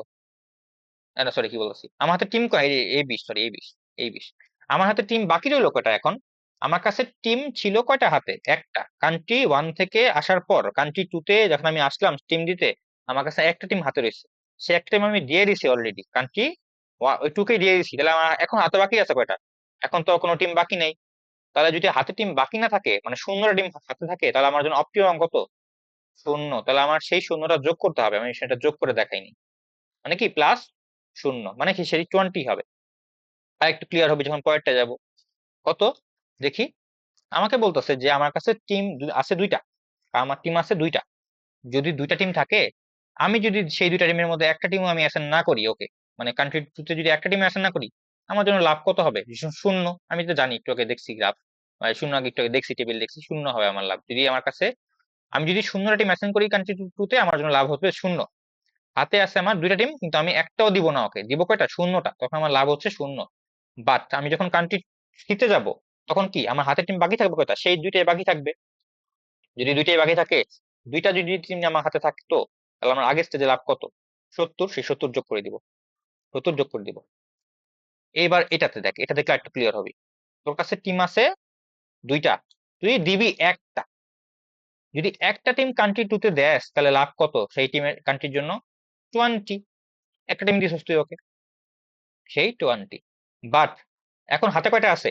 তুই কান্ট্রি ছিল দুইটা তোর হাতে, তুই একটা দিছস কান্ট্রি টুতে। এখন কান্ট্রি থ্রিতে যখন যাবি, তখন হাতে করে নিয়ে যাবি। হাতে থাকবে এখনো একটা, মানে 2 - 1, হাতে থাকবে একটা টিম। সেই একটা টিম যদি অ্যাসাইন করে দেস, তাহলে কান্ট্রি তুই অ্যাসাইন করবি আগে স্টেজে অ্যাসাইন করছিস না, সেজন্য অপটিমাম কত? 50। তাহলে সেই 50 যোগ। র্যান্ডমলি একটা দেখ, তাহলে চারের জন্য দেখ, চারের জন্য ধর আমি দেখবো, তিনের জন্য এটা দেখবো, ধর এটা দেখবো। তোর কাছে চারটা টিম হাতে আছে, তুই তিনটা টিম দিয়ে দিবি কাকে? কান্ট্রি টুতে। যদি দেস, তিনটা টিম যদি দিয়ে দেস, তাহলে অ্যাসাইন করলে তাহলে ওই টিমের ওই দেশের লাভ কত? 75। 75 যোগ চারটার মধ্যে তিনটা দিয়ে দিছো, হাতে কয়টা আছে? একটা। সে একটা টিম কাকে দিবি? আগের স্টেজে যাবি, আগের স্টেজে যায় সে একটা টিম অ্যাসাইন করবি কত? 50। এই 50টা আমি কান্ট্রি থ্রিতে দিব আর কি, আলটিমেটলি যায়। তো সেই 50 আমাকে যোগ করতে হবে। এই যে 50 যোগ করছি, 125। যে কোনো নারী দেখো না কেন, এভাবেই করছি আর কি প্রত্যেকটার জন্য। যদি হয় এরকম করে প্রত্যেকটা করতে পারবি, আশা করি সবই পারবি, আশা করা পারা যাবে এগুলা। এখন আমাকে কি করতে হবে? আমার অপটিমাম বের করতে হবে। এই যে প্রত্যেকটা রোজে করবি, এই রোজে সবচেয়ে ছোট কেটা? ও সরি সরি, এখানে তো আমার সবচেয়ে কমটা নিব না, আমি ছোট বেশি নিবো। কারণ কি এগুলা কি আমার, আমার হচ্ছে এগুলা লাইফ লাইফ ইয়ার, মানে কি বলে, ইয়ার্স অফ লাইফ আর কি, এডিশনাল ইয়ার্স অফ লাইফ। মানে কি আমার কত বয়স, মানে আমি কত মানুষ বেশি কত বাঁচতেছে, তো আমি চাইবো কি মানুষ আরো বেশি বাঁচুক। তাহলে এটা আমার জন্য কোনটা নেওয়া ভালো হবে, অপটিমাম হবে? বেশিটা নেওয়া। আমি চাচ্ছি মানুষ বেশি বাঁচুক, তাহলে আমার জন্য 50 বেশি না 20 বেশি? তাহলে 50 বেশি। প্রত্যেকটার জন্য এভাবে দেখছি যে আমার জন্য দেখ, এখানে আমার জন্য কোনটা বেশি? 130, 120, 125, 145, 160, 100, তাহলে 160 বেশি আমার জন্য। 160 লিখবো। এটা কি? এটা হচ্ছে আমার আমার জন্য কোনটা অপটিমাম সেটা নাও, আমার ম্যাথ লাস্টে অ্যান্সার করার জন্য এটা লাগে। আমার জন্য কি এখন 160 পেলাম। 160 আমি কখন পাই? আমি যখন 4টা টিম অ্যাসাইন করি তখন আমি 160 পাই, তাহলে আমি 160 অ্যাসাইন করবো। এটা মানে নাকি, এই লাইনটার মানে কি, এই কলামটা মানে কি, যদি আমার কাছে 5টা টিম হাতে থাকে কান্ট্রি টুতে আসার পর, আমার জন্য বেস্ট হচ্ছে 4টা অ্যাসাইন করা, অপটিমাম হচ্ছে 4টা অ্যাসাইন করা। এটা আমার এই লাইনটার মানে। যদি আমার কাছে 3টা টিম হাতে থাকে কান্ট্রি টুতে আসার পর, আমার জন্য বেস্ট হবে এর মধ্যে 2টা টিম অ্যাসাইন করা কান্ট্রি টুতে। যদি আমার কাছে অপটিমাম মানে আমার কাছে যদি হাতে থাকে টিম 2টা কান্ট্রি টুতে আসার পর, আমার জন্য বেস্ট হবে হয় একটা অ্যাসাইন করা অথবা কোনো টিম অ্যাসাইন না করা, এটা হচ্ছে আমার জন্য বেস্ট হবে। তাহলে বুঝতে পারছো সেটা মানে কি? ওকে। ওকে, এখন এটা তো আমি এখানে তাই লিখছি আমার, যেটা থেকে মাত্র বললাম। তো এইভাবে আমি প্রত্যেকটা স্টেজ করছি, এবং লাস্টের স্টেজ মানে কি, স্টেজ ওয়ান কি, স্টেজ ওয়ানটা কি? স্টেজ ওয়ানে তো তোর কাছে 5টা টিমই হাতে থাকবে, কারণ তুই মাত্র কাজ শুরু করছিস। আমি তোকে কি বলছিলাম যে আমি শুরুতে আমি হচ্ছে 1K দিয়ে কাজ শুরু করছি, মানে 1K দিয়ে আমি শুরু করছি। যখন আমি 1K টিম অ্যাসাইন করবো তখন তো আমার কাছে 5টা টিমই হাতে আছে, তাই না? 5টা টিম হাতে আছে, তো আমার কাছে কি টিম হাতে থাকবে কয়টা? 5টাই। তখন তো আর 0টা টিম হাতে থাকবে না, একটা টিম থাকতে পারে না। আমার কাছে টিম থাকবে 5টা, আমি শিওর। কিন্তু আমি দিতে পারি কয়টা? আমি 0টা দিতে পারি, একটা দিতে পারি, 3টে, 2টা দিতে পারি, মানে 5টা দিতে পারি। যদি 0টা দেই, লাভ কত হবে ওই দেশের জন্য, কান্ট্রি ওয়ানের জন্য? জিরো। জিরো দিব। কিন্তু আমার হাতে টিম রয়ে যাবে কয়টা? 5টা। সেই 5টা টিম যদি আমি দিয়ে দেই, এটা কি মানে কি, এই যে 5টা টিম যদি আমি দিয়ে দিই মানে কান্ট্রি টুতে যাই, আমার জন্য অপটিমাম কত? 160, তাহলে 160 যোগ। হাতে আছে 5টা টিম, দিব আমি একটা টিম। যদি দেই, আমার কান্ট্রি ওয়ানের লাভ কত? কান্ট্রি ওয়ানকে যদি একটা টিম দিই তাহলে লাভ কত? 45। 45। বাট যদি 45 তো শুধু দিলে হবে না, আমাকে দেখতে হবে যে হাতে কয়টা কয়টা টিম রয়ে গেল? 4টা টিম। 4টা টিম যদি হাতে থাকতো কান্ট্রি টুতে ঢুকার পর, তাহলে আমার জন্য অপটিমাম কত? 125। তাহলে 125 যোগ করবি, এভাবে প্রত্যেকটা। এভাবে করার পর দেখলাম আমি সবচেয়ে বেশি আসতেছে কোনটা? 170। কোথায় 170? এই যে 170। 170 আমি কখন পাই? যখন আমি একটা টিম অ্যাসাইন করি। মানে আমি যখন কান্ট্রি ওয়ানে আছি ইনিশিয়ালি, আমার জন্য বেস্ট হবে আমি যদি কান্ট্রি ওয়ান মানে প্রথম টিমটাকে, আমার কাছে টিম আছে হাতে একটা, বাট আমি এর জন্য বেস্ট হবে আমি যদি কান্ট্রি ওয়ানে একটা টিমই দিই। তাহলে কান্ট্রি ওয়ানে টিম দিব কয়টা? আমি একটা টিম দিব। এখন কান্ট্রি ওয়ানকে তো একটা টিম দিয়ে দিলাম, হাতে টিম বাকি আছে কয়টা? 4টা। তাহলে 4টা। 4টা টিম যদি হাতে থাকে তাহলে আমার জন্য বেস্ট কয়টা? 3টে দেওয়া। মানে কি, কান্ট্রি টুতে আমার জন্য বেস্ট কয়টা হবে এই মুহূর্তে দেওয়া? 3টা টিম দেওয়া। তাহলে আমি 3টা টিম দিব। 3টা, একটা, 4টা, হাতে তো টিম বাকি থাকে কয়টা? একটা। একটা টিম হাতে আছে, তুই দিবি কয়টা? সেই একটা দিয়ে দিবি, তাই না? এটা তো বোঝাই যায়, এটা তো আর দেখাও লাগে না। হাতে যদি একটা টিম বাকি থাকে, আমি কয়টা টিম দিয়ে দিয়ে ওকে একটাই দিই, কারণ আমার তো আর কোনো টিমও নাই, মানে আমার তো আর কোনো দেশ নাই দেওয়ার জন্য টিম। তাহলে আমি একটা হাতে থাকলে তো একটাই দিয়ে দিব। এটা এটা তো করাও লাগে না। তাহলে 3, 1, 4 আর 1, 5। তাহলে আমি দেখলাম কি আলটিমেটলি যে কান্ট্রি ওয়ানে আমার একটা টিম দেওয়া উচিত, তারপর কান্ট্রি টুতে আমার 3টা টিম দেওয়া উচিত, আর কান্ট্রি থ্রিতে আমার একটা টিম দেওয়া উচিত। এবং আমার লাভ কত? 170। এবং যদি আগে তুই টেবিলে ফেরত যাস, আমি যদি কান্ট্রি টুকেই সবগুলো টিম দিয়ে দিতাম, আমার জন্য বেস্ট হতো 150 লাভ হইতো আমার। কিন্তু আমি এখন লাভ করতে পারতেছি কত? 170, যেটা হচ্ছে আমার এই টেবিলে যা ইনফরমেশন আছে তার চেয়ে কিন্তু বেশি। আচ্ছা, এই গেল এই ম্যাচ শেষ। এখন দেখ এই ম্যাচটার মধ্যে আমি কেন যোগ করছি আর কেন গুণ দিই নাই, দেখ। কারণ হচ্ছে এভাবে দেখ, মানুষের বয়স, আমি কান্ট্রি ওয়ানে যদি আমি টিম দিই, কান্ট্রি টুতে আমি যদি টিম দিই, এতে কোনো সম্পর্ক আছে? যোগ হবে না বছরগুলা। ওই ওই দেশের লাভ 45, এই দেশের লাভ 20, তাহলে যোগ করলে এত এত। এই জন্য আমি যোগ দিছি, বোঝা যায় যোগ দেওয়া লাগবে, গুণ দেওয়া তো লাগবে না। কিন্তু কিছু কিছু ক্ষেত্রে আমি বুঝবো যে আসলে এটা গুণ দেওয়া লাগবে কেন। প্রবাবিলিটি, প্রবাবিলিটি যেহেতু আছে, তার মানে গুণ দেওয়া লাগবে, এটা বোঝা যায়। এই ম্যাথটা দেখি তাহলে। এটা ছিল এটা। এই ম্যাথটা স্যার এখানে করছে, এই যে, এই যেটা, এই যে এটা কমে গেলো, এই যে ম্যাথটা, এটা আমরা দেখলাম।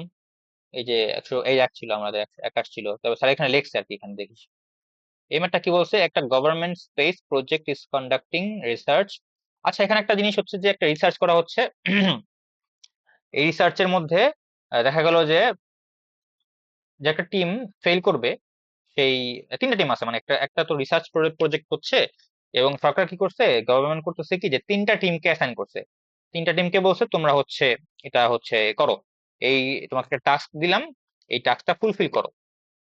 টিম ওয়ানের ফেইলরের সম্ভাবনা হচ্ছে 0.4, টিম 2 এর ফেইলরের সম্ভাবনা হচ্ছে 0.6, আর টিম 3 এর ফেল করার সম্ভাবনা হচ্ছে 0.8।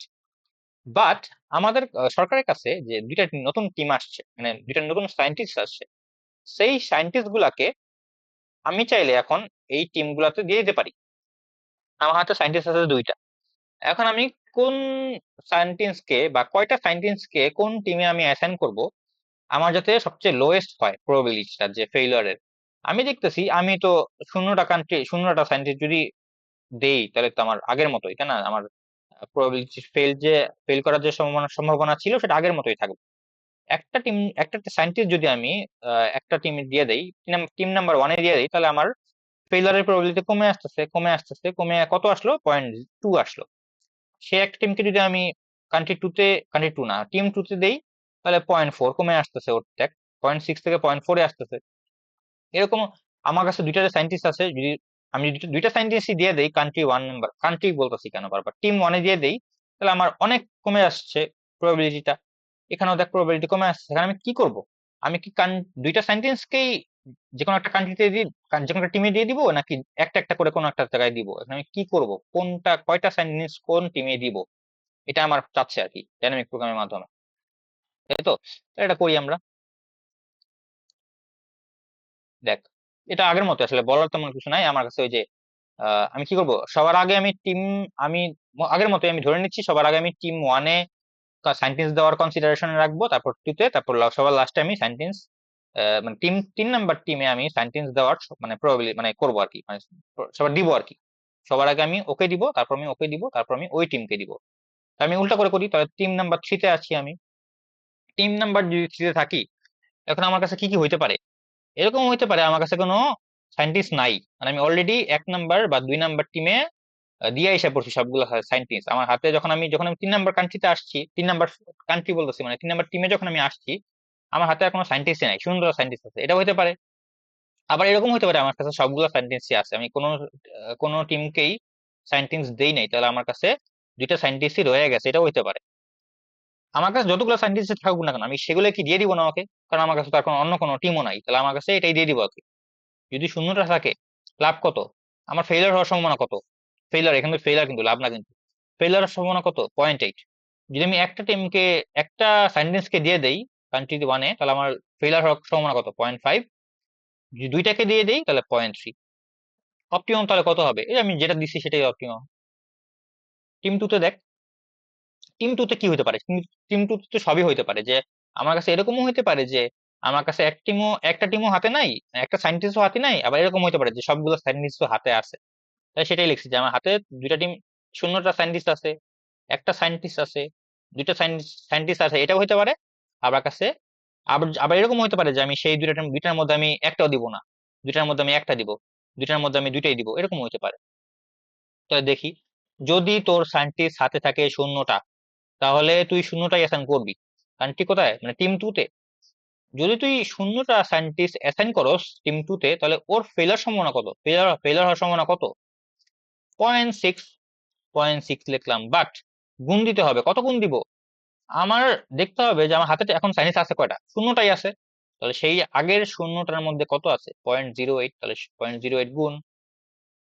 আচ্ছা, একটা সায়েন্টিস্ট হাতে আছে, তুই সেই একটা সায়েন্টিস্টকে তুই টিম 2-তে দিবি না। যদি না দেস তাহলে 0.6ই ওর আগের মতোই অবস্থা, যে তুই কোনো টিমকে দেস নাই, ওকে কোনো সায়েন্টিস্টকে দেস নাই, তাহলে 0.6ই ওর ফেলার সম্ভাবনা। বাট তোর হাতে সায়েন্টিস্ট রয়ে গেল কয়টা? একটা। সেই একটা সায়েন্টিস্টকে তুই কি করবি? আগের আগেরটার মধ্যে দিবি না, মানে আগের মানে কি টিম 3 দিয়ে দিবি না, সেই একটা হাতে রয়ে গেছিল, সে একটা যদি দিয়ে দেয় তাহলে কত হবে? 0.5, তাহলে 0.5 গুণ দিয়ে দিবি, তাহলে 0.3। কেন গুণ দিতেছি, যোগ দিতেছি না, কারণ এটা তো প্রবাবিলিটি, তাই না? এর জন্য গুণ দিতেছি।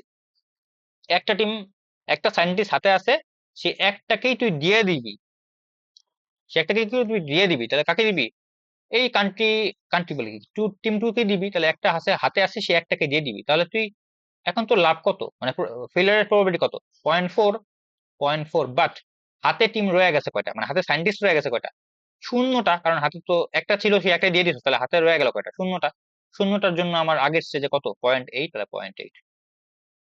এটা না একটা প্যাটার্ন আছে, জানো? এটা একটা প্যাটার্ন আছে, তুই দেখ প্যাটার্নটা। 0.8, 0.8, 0.8, এবং আগের অঙ্ক তুই প্যাটার্নটা পাবি। এই প্যাটার্নটা কিন্তু সব অঙ্কে আছে, তুই একটু নিজে যদি চেক করস একটা অঙ্ক করতে করতে দেখবি যে অঙ্কগুলো প্যাটার্ন পাবি তুই। তাহলে এইভাবে প্রত্যেকটা করছি, আশা করি বুঝছো। সেগুলো একটা অঙ্ক বুঝলে প্রত্যেকটাই বোঝা যায়, আগেরটা বুঝলে এটাও পারবি আসলে নিজে নিজে। তারপর হচ্ছে তুই এখন কি করবো, আমার আমার কাজ কি এরপর? এবার আমার কাজ হচ্ছে টিম ওয়ানে যাওয়া। টিম ওয়ানে আমার কাছে টিম থাকবে কয়টা হাতে? দুইটাই থাকবে, কারণ আমার কাছে তো কান্ট্রিতে থাকবে দুইটা, কারণ আমার তো শুরু তো করছি টিম ওয়ানে দিয়া, তাহলে আমার কাছে দুইটা টিমই থাকবে। দুইটা টিম না, দুইটা সায়েন্টিস্ট থাকবে। দুইটা সায়েন্টিস্টের মধ্যে আমি শূন্যটা দিতে পারি, একটা দিতে পারি, দুইটা দিতে পারি। যদি শূন্যটা দেই তাহলে আমার জন্য কত হবে? কান্ট্রি ওয়ানের জন্য 0.4, 0.4 হবে। বাট আমার সেই দুইটা টিম, দুইটা যে সায়েন্টিস্ট রয়ে গেল, আমি কাকে দিব? আগের স্টেজে চেক করবো না আমি? 0.16, তাহলে 0.16 আমাকে গুণ দিতে হবে। এরকম প্রত্যেকটা করছি, করার পর আমি লোয়েস্টটা নিব। আমি এখানে আচ্ছা এখানে আমি কাকে নিব বলতো? এইখানে এই 0.3 এর মধ্যে আমি কি, মানে আমি কাকে নিব এখানে? 0.3 কে নিব নাকি 0.32 কে নিব এখানে এই এই কলাম এই বক্সটাতে? যেহেতু এটা ফেইলারের প্রবাবিলিটি, আমি কি করব? ফেইলারের প্রবাবিলিটি আমি কি করব যেন ফেইলারটা কম হয়, সেটা আমার জন্য অপটিমাম, তাই না? তাহলে আমি কমটা নিব। তাহলে 0.3 আর 0.32 এর মধ্যে কম হচ্ছে 0.3, তাই আমি 0.3 কে নিচ্ছি। যদি 0.3 কে নেই, আমার অপটিমাম হচ্ছে শূন্যটা, শূন্যটা। তাহলে এখানে এখানে হচ্ছে কম কোনটা? এটা। তাহলে আমার কি বেরোচ্ছে যে আমার আসলে, যদি আমার কাছে টিম ওয়ানে যখন আমি অ্যাসাইন করবো কান্ট্রি, মানে টিম ওয়ানে যখন আমি সায়েন্টিস্ট অ্যাসাইন করব, তখন আমার জন্য হাতে থাকবে দুইটা, সবসময় দুইটা থাকবে। কিন্তু আমার জন্য অপটিমাম হচ্ছে একটা দেওয়া। তাহলে টিম ওয়ান আমি কয়টা দিব আসলে? একটা। যদি একটা দেই, আমার হাতে এখন আছে কয়টা? আরো একটা রয়ে গেছে। সায়েন্টিস্ট ছিল মোট দুইটা, হাতে আছে কয়টা এখনো? একটা, কারণ 2 - 1 এক। তাহলে সে একটা টিম আমার, একটা টিম আমার কাছে রয়ে গেছে। একটা টিম না, একটা সায়েন্টিস্ট আমার কাছে রয়ে গেছে। সেই একটা সায়েন্টিস্টকে যদি আমার থাকে হাতে, আমার জন্য অপটিমাম কয়টা তাকে দেওয়া? শূন্যটা। মানে কি, আমার জন্য টিম টুতে আমার জন্য বেস্ট হবে আমি যদি শূন্যটা দিই। তাহলে হাতে এখনো রয়ে গেল কয়টা? একটা। সেই একটা আমি তো দিয়েই দিব কারণ ঠিক আছে না? তাহলে এই 1-0-1 এভাবে আমি আমি হচ্ছে অ্যাসাইন করবো, এবং আমার এই ক্ষেত্রে প্রবাবিলিটি হবে কত? 0.06, ফেইলারের প্রবাবিলিটি। এই অঙ্কটাও সেম, সেম আসলে। এই অঙ্কটার মধ্যে পার্থক্য এটা যে, এটা পড়বো পরে বলবো। এটা হচ্ছে এরকম যে, তুই একটা কোম্পানি আছে তোর কাছে, এখন কোম্পানিটার কাছে জিরো মার্কেট শেয়ার, মানে নতুন একটা কোম্পানি, মার্কেট শেয়ার নাই, ওর কোম্পানির কোনো মার্কেট শেয়ার নাই। এখন মার্কেট শেয়ার তো নাই, কিন্তু আছে টাকা। টাকা আছে কত? $4 মিলিয়ন। এখন এই $4 মিলিয়ন ও চাইলে একবারও খরচ করে ফেলতে পারে, আবার চাইলে ভাগে ভাগেও খরচ করতে পারে, মানে 3 বছরে খরচ করতে পারে। এখন সে যদি ইনিশিয়ালি কোনো মার্কেটে, মানে ইনভেস্ট না করে, মানে তার মার্কেট শেয়ার কত? মার্কেট শেয়ার তার জিরো। তার প্রোডাক্টটা যদি সে মার্কেট অ্যাডভার্টাইজমেন্টের জন্য সে খরচ না করে, তাহলে তো তোর মার্কেট শেয়ার ধরতে পারবে না, তাই না? তাহলে কি অন্তত তাকে $1 মিলিয়ন মার্কেটে তাকে দিতেই হবে, মানে মার্কেটে অ্যাডভার্টাইজমেন্টের জন্য তাকে কি করতে হবে? এই মার্কেটে তোকে এটা দিতেই হবে তাকে। তাহলে সেটাই দেখছে না, কই গেল? এই যে এটা দেখ, এই যে আমার ইনিশিয়ালি তাকে তো অবশ্যই কোনো না কোনো ভাবে $1 মিলিয়ন অন্তত খরচ করতে হবে। যদি সে কোনো খরচ নাই করে, তাহলে তার কোনো মার্কেট শেয়ার হবে না, তাই না? এখানে বলে দিয়েছে প্রশ্নের মধ্যে যে অন্তত তাকে $1 মিলিয়ন খরচ করতেই হবে, এবং অবশ্যই প্রতি বছর সে ইন্টিজার নাম্বারে হচ্ছে সে খরচ করবে, মানে হচ্ছে $1 মিলিয়ন খরচ করবে, বা $2 মিলিয়ন খরচ করবে, বা $3 মিলিয়ন খরচ করবে, বা $0 মিলিয়ন খরচ করবে। এটা বলে দিছে। কারণ কি, তার সে বলে নাই যে 1 মিলিয়ন, 1.1 মিলিয়ন, এরকম করলে তো ম্যাথটা অনেক কঠিন হয়ে যাবে। এজন্য সে হয় $1 মিলিয়ন খরচ করবে, বা 2 বা 3 বা 4, মানে এরকম মাঝামাঝি কিছু করবে না। এবং অবশ্যই তাকে প্রথম বছরে তাকে $1 মিলিয়ন অন্তত খরচ করতেই হবে। কারণ যদি খরচ না করে তাহলে তো মার্কেট শেয়ারে পাবে না। যদি সে প্রথম বছর $4 মিলিয়ন খরচ করে, তাহলে সে মার্কেটের 50% মার্কেট সে ধরে ফেলবে। মানে মার্কেটে যদি 100 জন কাস্টমার থাকে, সেই 50 জন কাস্টমার হচ্ছে, তার মধ্যে 50 জন কাস্টমার তার প্রোডাক্টটা এখন থেকে ইউজ করবে, সে যদি $4 মিলিয়ন খরচ করে ফেলে প্রথম বছরেই। বাট যদি প্রথম বছরেই $4 মিলিয়ন খরচ করে ফেলে, তাহলে সেক্ষেত্রে সে 50% মার্কেট শেয়ার তো ধরে ফেললো, বাট খুব ভালো। বাট তার কাছে কোনো টাকা আছে এখন আর নেক্সট ইয়ারে খরচ করার জন্য? সে তো মোট খরচ করেই ফেললো সবকিছু। তখন নেক্সট ইয়ারে সে কোনো এই এফটা জিরো। এফটা কি হবে? এফটা মানে কি? দেখ, আমি একটা আমি একটা দল বা আমি একটা কি বলে কোম্পানি, আমার কাছে টাকা আছে, আমি প্রথম বছরে খরচ করলাম একটা প্রোডাক্টের পিছনে, আমি মার্কেট শেয়ার 50% ধরে ফেললাম। নেক্সট ইয়ারে যদি আমি কোনো খরচ না করি অ্যাডভার্টাইজমেন্টে, আমার কি সেটাই 50%, কি 50%ই থাকবে আমার মার্কেট শেয়ার, নাকি কমে যাবে? অবশ্যই কমে যাবে। এই এফ থেকে বোঝাচ্ছে কতটুকু মার্কেট আমি ধরে রাখতে পারবো। যদি আমি $3 মিলিয়ন খরচ করি নেক্সট মানে সেকেন্ড ইয়ারে, তখন আমার 0.6 মানে কি 60% আমি মার্কেট শেয়ার ধরে রাখতে পারবো। মানে আমি যদি আগে 100 জনের, আমার কাছে 100 জন থাকতো, এখন আমার তার 60% থাকবে, ধরে রাখতে পারবো। আর যদি আমি কোনো খরচ না করি, তাহলে কেউই থাকবে না, সবাই চলে যাবে। তাহলে আমি এখন খরচটা করবো কিভাবে? আমি কোন ইয়ারে কত খরচ করব? ইনিশিয়ালি আমার জন্য সবচেয়ে বেশি খরচ করা ভালো, কারণ আমার জন্য মার্কেট শেয়ারটা হাই হচ্ছে। বাট আমি যদি প্রথম বছরই সব খরচ করে ফেলি, আমি তো সেকেন্ড ইয়ার থেকে মার্কেট ধরে রাখতে পারবো না। তো আমাকে আবার যদি আমি এরকম করি যে প্রথম বছরে খুব অল্প খরচ করি, আমি তো খুব কম খরচ করে ফেলছি, এখন আমার জন্য সেকেন্ড ইয়ারে আমি যে আবার অনেক বেশি খরচ করব, অনেক বেশি খরচ করলেও আমি মার্কেটের অল্প পরিমাণ ধরে রাখতে পারবো। মানে আমি 80% ধরে রাখলাম 20%-এর মধ্যে, তাও তো আমার খুব কম। মানে আমি প্লাস মানে অনেকটা কি বলবো 12 থেকে 16-এর মতো, 14-এর মতো মার্কেট শেয়ার ধরে রাখতে পারতেছি। তাহলে আমি কোন বছর কত খরচ করব, এটা হচ্ছে আমার ম্যাথ। যে আবার একটু ক্লিয়ার করে বলি, আমার ভালো লাগছে না আসলে, কেমন লাগছে, মানে তবুও বলি দেখ, যে আমার প্রথম বছরে আমি যতটা খরচ করব সেটা কি আমার, সেটা হচ্ছে আমার মার্কেটে আমি কতটা ধরে রাখতে পারবো, মানে মার্কেটকে আমি কতটা ক্যাপচার করতে পারবো, সেটা হচ্ছে আমার এম। যদি 2 মিলিয়ন খরচ করি প্রথম বছরে, তাহলে 30%, মানে 30% মার্কেট আমি পাওয়া যাবো। নেক্সট ইয়ারে যদি আমি $1 মিলিয়ন খরচ করি, তাহলে আমি মার্কেটের, আমি আমার যে 30 মিলিয়ন ছিল, সে 30% ছিল, সেই 30%-এর 0.4% ধরে রাখতে পারবো, মানে 0.4 ধরে রাখতে পারবো আর কি, মানে 40% ধরে রাখতে পারবো আর কি, বুঝছো? 40% ধরে রাখতে পারবো। নেক্সট যদি তার আরো 1 মিলিয়ন খরচ করি, তাহলে আরো নেক্সট ইয়ারে যতগুলো থাকবে সেই সেই ইয়ারের 0.3% ধরে রাখতে পারবো। তা আমি খরচটা করবো কি হবে, সেটা হচ্ছে আমার ম্যাথ। কোথায় গেল? এটা হচ্ছে সেইটা, হ্যাঁ, market share, FX on market share. তাহলে আমাকে স্টেজ 3 থেকে শুরু করবো আমি আগে। স্টেজ 3, তারপর স্টেজ 2, তারপর স্টেজ 1। তাহলে করি। দেখ, স্টেজ যখন 3 তে আছি, তখন না আমি কি লিখছি? 0, 1, 2, 3, 4টা লিখি নাই আসলে, 4টা বাদ, আমি 4টা লিখছি মনে রাখার জন্য। তোকে প্রশ্নে কি বলে দিছে, তুই প্রথম বছর অন্তত $1 মিলিয়ন খরচ করবি। সেকেন্ড ইয়ারে তুই খরচ করস আর না, ফার্স্ট ইয়ারে তুই অবশ্যই খরচ করবি, এটা মাস্ট খরচ করা। যদি $1 মিলিয়ন অন্তত খরচ করস প্রথম বছরে, তাহলে তোর $4 মিলিয়ন কি থাকবে থার্ড স্টেজে আসার পর? অন্তত অন্তত পক্ষে তোর $1 মিলিয়ন কম থাকবে। তাহলে কি 4-এর থেকে কম $1 মিলিয়ন থাকবে, মানে সর্বোচ্চ $3 মিলিয়ন থাকবে তোর হাতে যখন তুই F3 তে আসবি। সেটাই লিখছি যে আমার $0 মিলিয়ন থাকতে পারে হাতে, 1ও থাকতে পারে, 2ও থাকতে পারে, 3ও থাকতে পারে, বাট 4 কখনোই থাকবে না।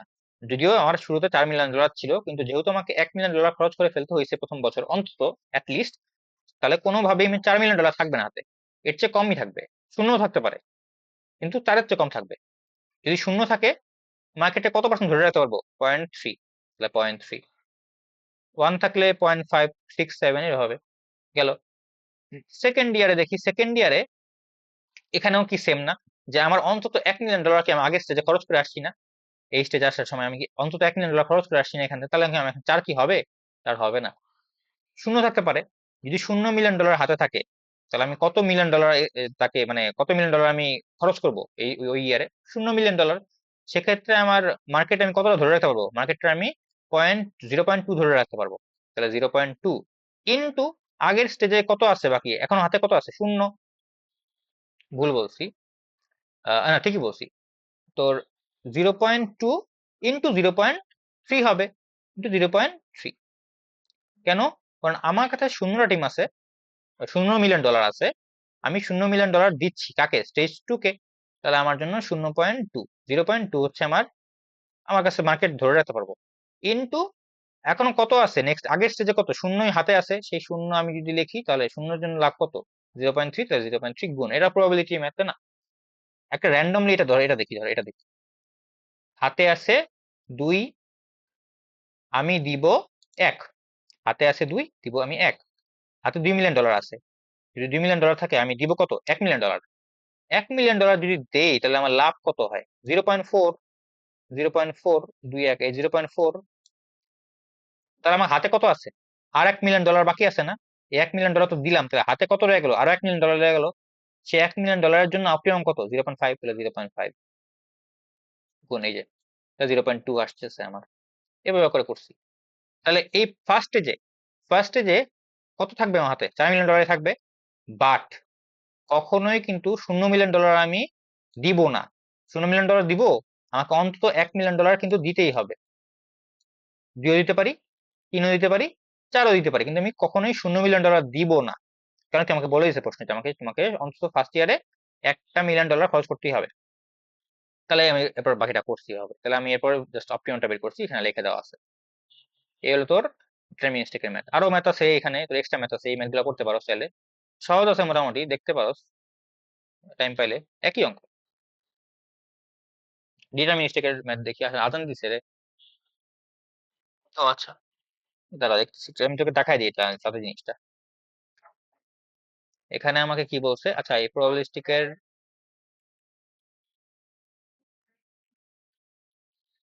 গেল কই? আমরা প্রবাবিলিস্টিক আসে পড়ছি। প্রবাবিলিস্টিকের মধ্যে কি হবে যে আমার জিনিসগুলো এখন আর র্যান্ডম না। ওকে, র্যান্ডম না হচ্ছে। দেখি তারা একটু ওয়ার্ক করে।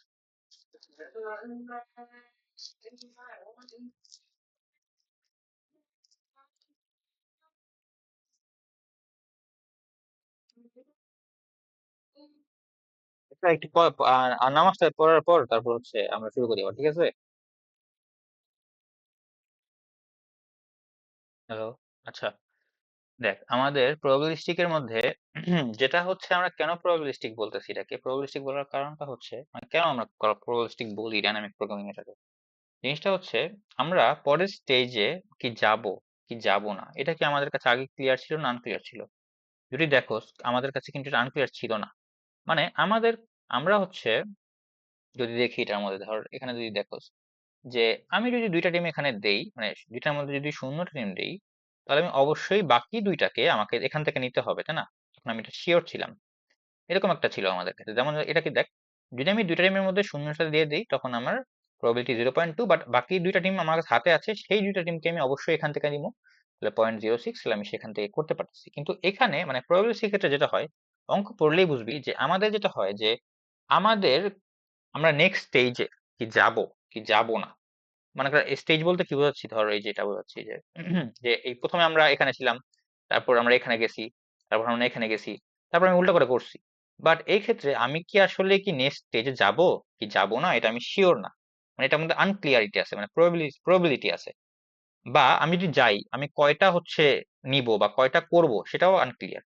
প্রশ্ন পড়লেই বুঝবি। এরকম হওয়ার কারণে আমি সেটাকে কি বলতেছি, প্রবাবিলিস্টিক। যখন আমি কোশ্চেন পড়বো তখনই এটা আমি ক্লিয়ার হয়ে যাব। এখানে কি বলছে? এখানে বলতেছে যে the hit and miss manufacturing company. এখানে আমি জাস্ট প্রশ্নটা তোকে আমি বলি, তাহলে তুই হয়তো বুঝবি। আচ্ছা, আমি তোকে একটা উদাহরণ দিই, প্রবাবিলিস্টিক ডাইনামিক প্রোগ্রাম, এটা উদাহরণ তোকে বলি। ধর ধর একটা স্যারের যে উদাহরণ দিছিল ক্লাসে সেটাই বলি। ধর তুই হচ্ছে গিয়ে একটা কোম্পানি যারা হচ্ছে গিয়া ফর্মুলা 1 রেসিং এর গাড়ি বানাস, তারা এই উদাহরণটাই দিছিল ক্লাসে, যে ফর্মুলা 1 রেসিং এর গাড়ি বানাস।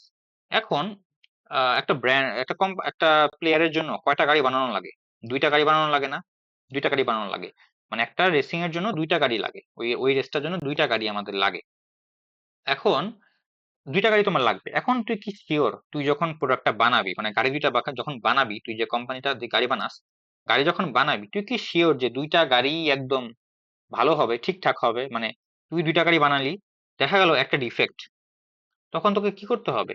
নতুন একটা লট বানাতে হবে না? তুই আগের লটে দুইটা প্রোডাক্ট বানাইছিলি, দুইটা গাড়ি বানাইছিলি, দেখা গেল যে তোর এর মধ্যে একটা প্রোডাক্ট ডিফেক্টিভ যদি হয়, তাহলে কি নেক্সটে আরেকটা তোর তোকে নতুন একটা লটে নিয়ে কাজ করতে হবে না? নতুন একটা লট নিয়ে কাজ করতে হবে। আচ্ছা, যদি তুই নতুন একটা লট নিয়ে কাজ করো, তাহলে তুই এখন কয়টা বানাবি? তোর তো একটা বানানো হয়ে গেল, একটা ঠিক আছে, আরেকটা লাগে, ঠিকঠাক লাগে। এখন কি তুই একটা বানাবি না দুইটা বানাবি? যদি একটা বানাস, সেই একটাই ডিফেক্ট হবে, এটা হইতে পারে না। নেক্সট স্টেজে যায় হতে পারে না। তাহলে দেখ, তুই কি শিওর যে তুই নেক্সট স্টেজে যাবি কিনা যাবি না? বা যদি যাস, তাহলে কয়টা বানাবি? এটা এটা কিসের উদাহরণ দেখলাম যে নেক্সট স্টেজে যদি যাই তাহলে আমি কয়টা বানাবো সেটা আমি জানি না, নেক্সট স্টেজে যাবো কি যাবো না। দেখ আমি যদি প্রথম স্টেজেই 10টা গাড়ি বানাইতাম, মোস্ট লাইকলি কি এর মধ্যে 2টা কি অন্তত ঠিকঠাক থাকতো? এটা কি হওয়ার সম্ভাবনা কি বেশি না খুব?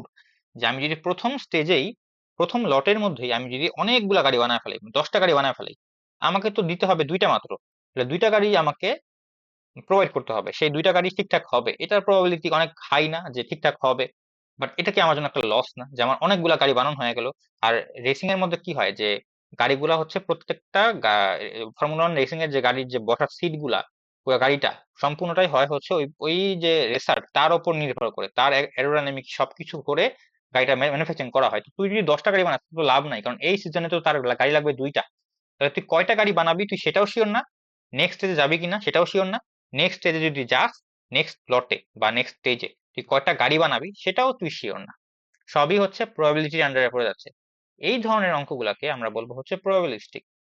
এখানে আমরা দেখি একটা কি বলছে, the hit and miss manufacturing company has received an order to, recording কি অন করছিলাম? হ্যালো, আচ্ছা। আমাদের একটা কোম্পানি আছে যারা হচ্ছে কিনা, যারা অর্ডার পাইছে, অর্ডার পাইছে কি, সেই অর্ডারের মধ্যে বলতেছে যে আমাকে একটা জিনিস বানাইতে হবে, একটা প্রোডাক্ট বানাইতে হবে। কাস্টমার বলতেছে আমাকে একটা পার্টিকুলার প্রোডাক্ট বানাই দিতে হবে। মানে কি আমার কাছে সে একটা প্রোডাক্ট নিয়ে আসছে, মানে একটা প্রোডাক্ট কিনতে আসছে, সে আমাকে বানাই দিতে হবে। এখন যেটা হইল যেটা হইলো সেটা অ্যাকসেপ্ট করবে কি রিজেক্ট করবে তার প্রবাবিলিটি আছে। আমার যে প্রোডাক্টটা আমি বানাবো, আমি যদি প্রোডাক্টটা বানাই, একটা প্রোডাক্ট বানাই, সেক্ষেত্রে হাফ, মানে কি প্রবাবিলিটি সেটা দেখা যাচ্ছে যে আসলে ডিফেক্টিভ হবে, সেই প্রোডাক্টটা ডিফেক্টিভ হবে, সেটার সম্ভাবনা হচ্ছে হাফ। যদি তাই হয় তাহলে হচ্ছে গিয়া অবশ্যই তাহলে বাকি হাফ কি, বাকি হাফ হচ্ছে আমার প্রোডাক্টটা অ্যাকসেপ্টেবল হবে, তাই না? এটা বলতেছে যে আমার প্রোডাক্টটা হচ্ছে অ্যাকসেপ্টেবল হবে, এটা হচ্ছে আমার সম্ভাবনা হচ্ছে হাফ, প্রোডাক্টটা ডিফেক্টিভ হবে সেই সম্ভাবনাও হাফ। তাহলে আমি যদি একটা প্রোডাক্ট বানাই প্রথম লটে, তাহলে আমার 50% চান্স যে আমার প্রোডাক্টটা ডিফেক্টিভ হবে, 50% চান্স প্রোডাক্টটা ডিফেক্টিভ হবে না, মানে অ্যাকসেপ্টেড হবে। তাহলে আমি বানাবো কয়টা? শিওর না তো। তাহলে আমি কয়টা বানাবো প্রথম লটে, প্রথম লটের মধ্যে আমি তো শিওর না একদমই। তাহলে এটা আমার হচ্ছে সেই প্রবাবিলিস্টিক এর ম্যাথ করে বলে গেল।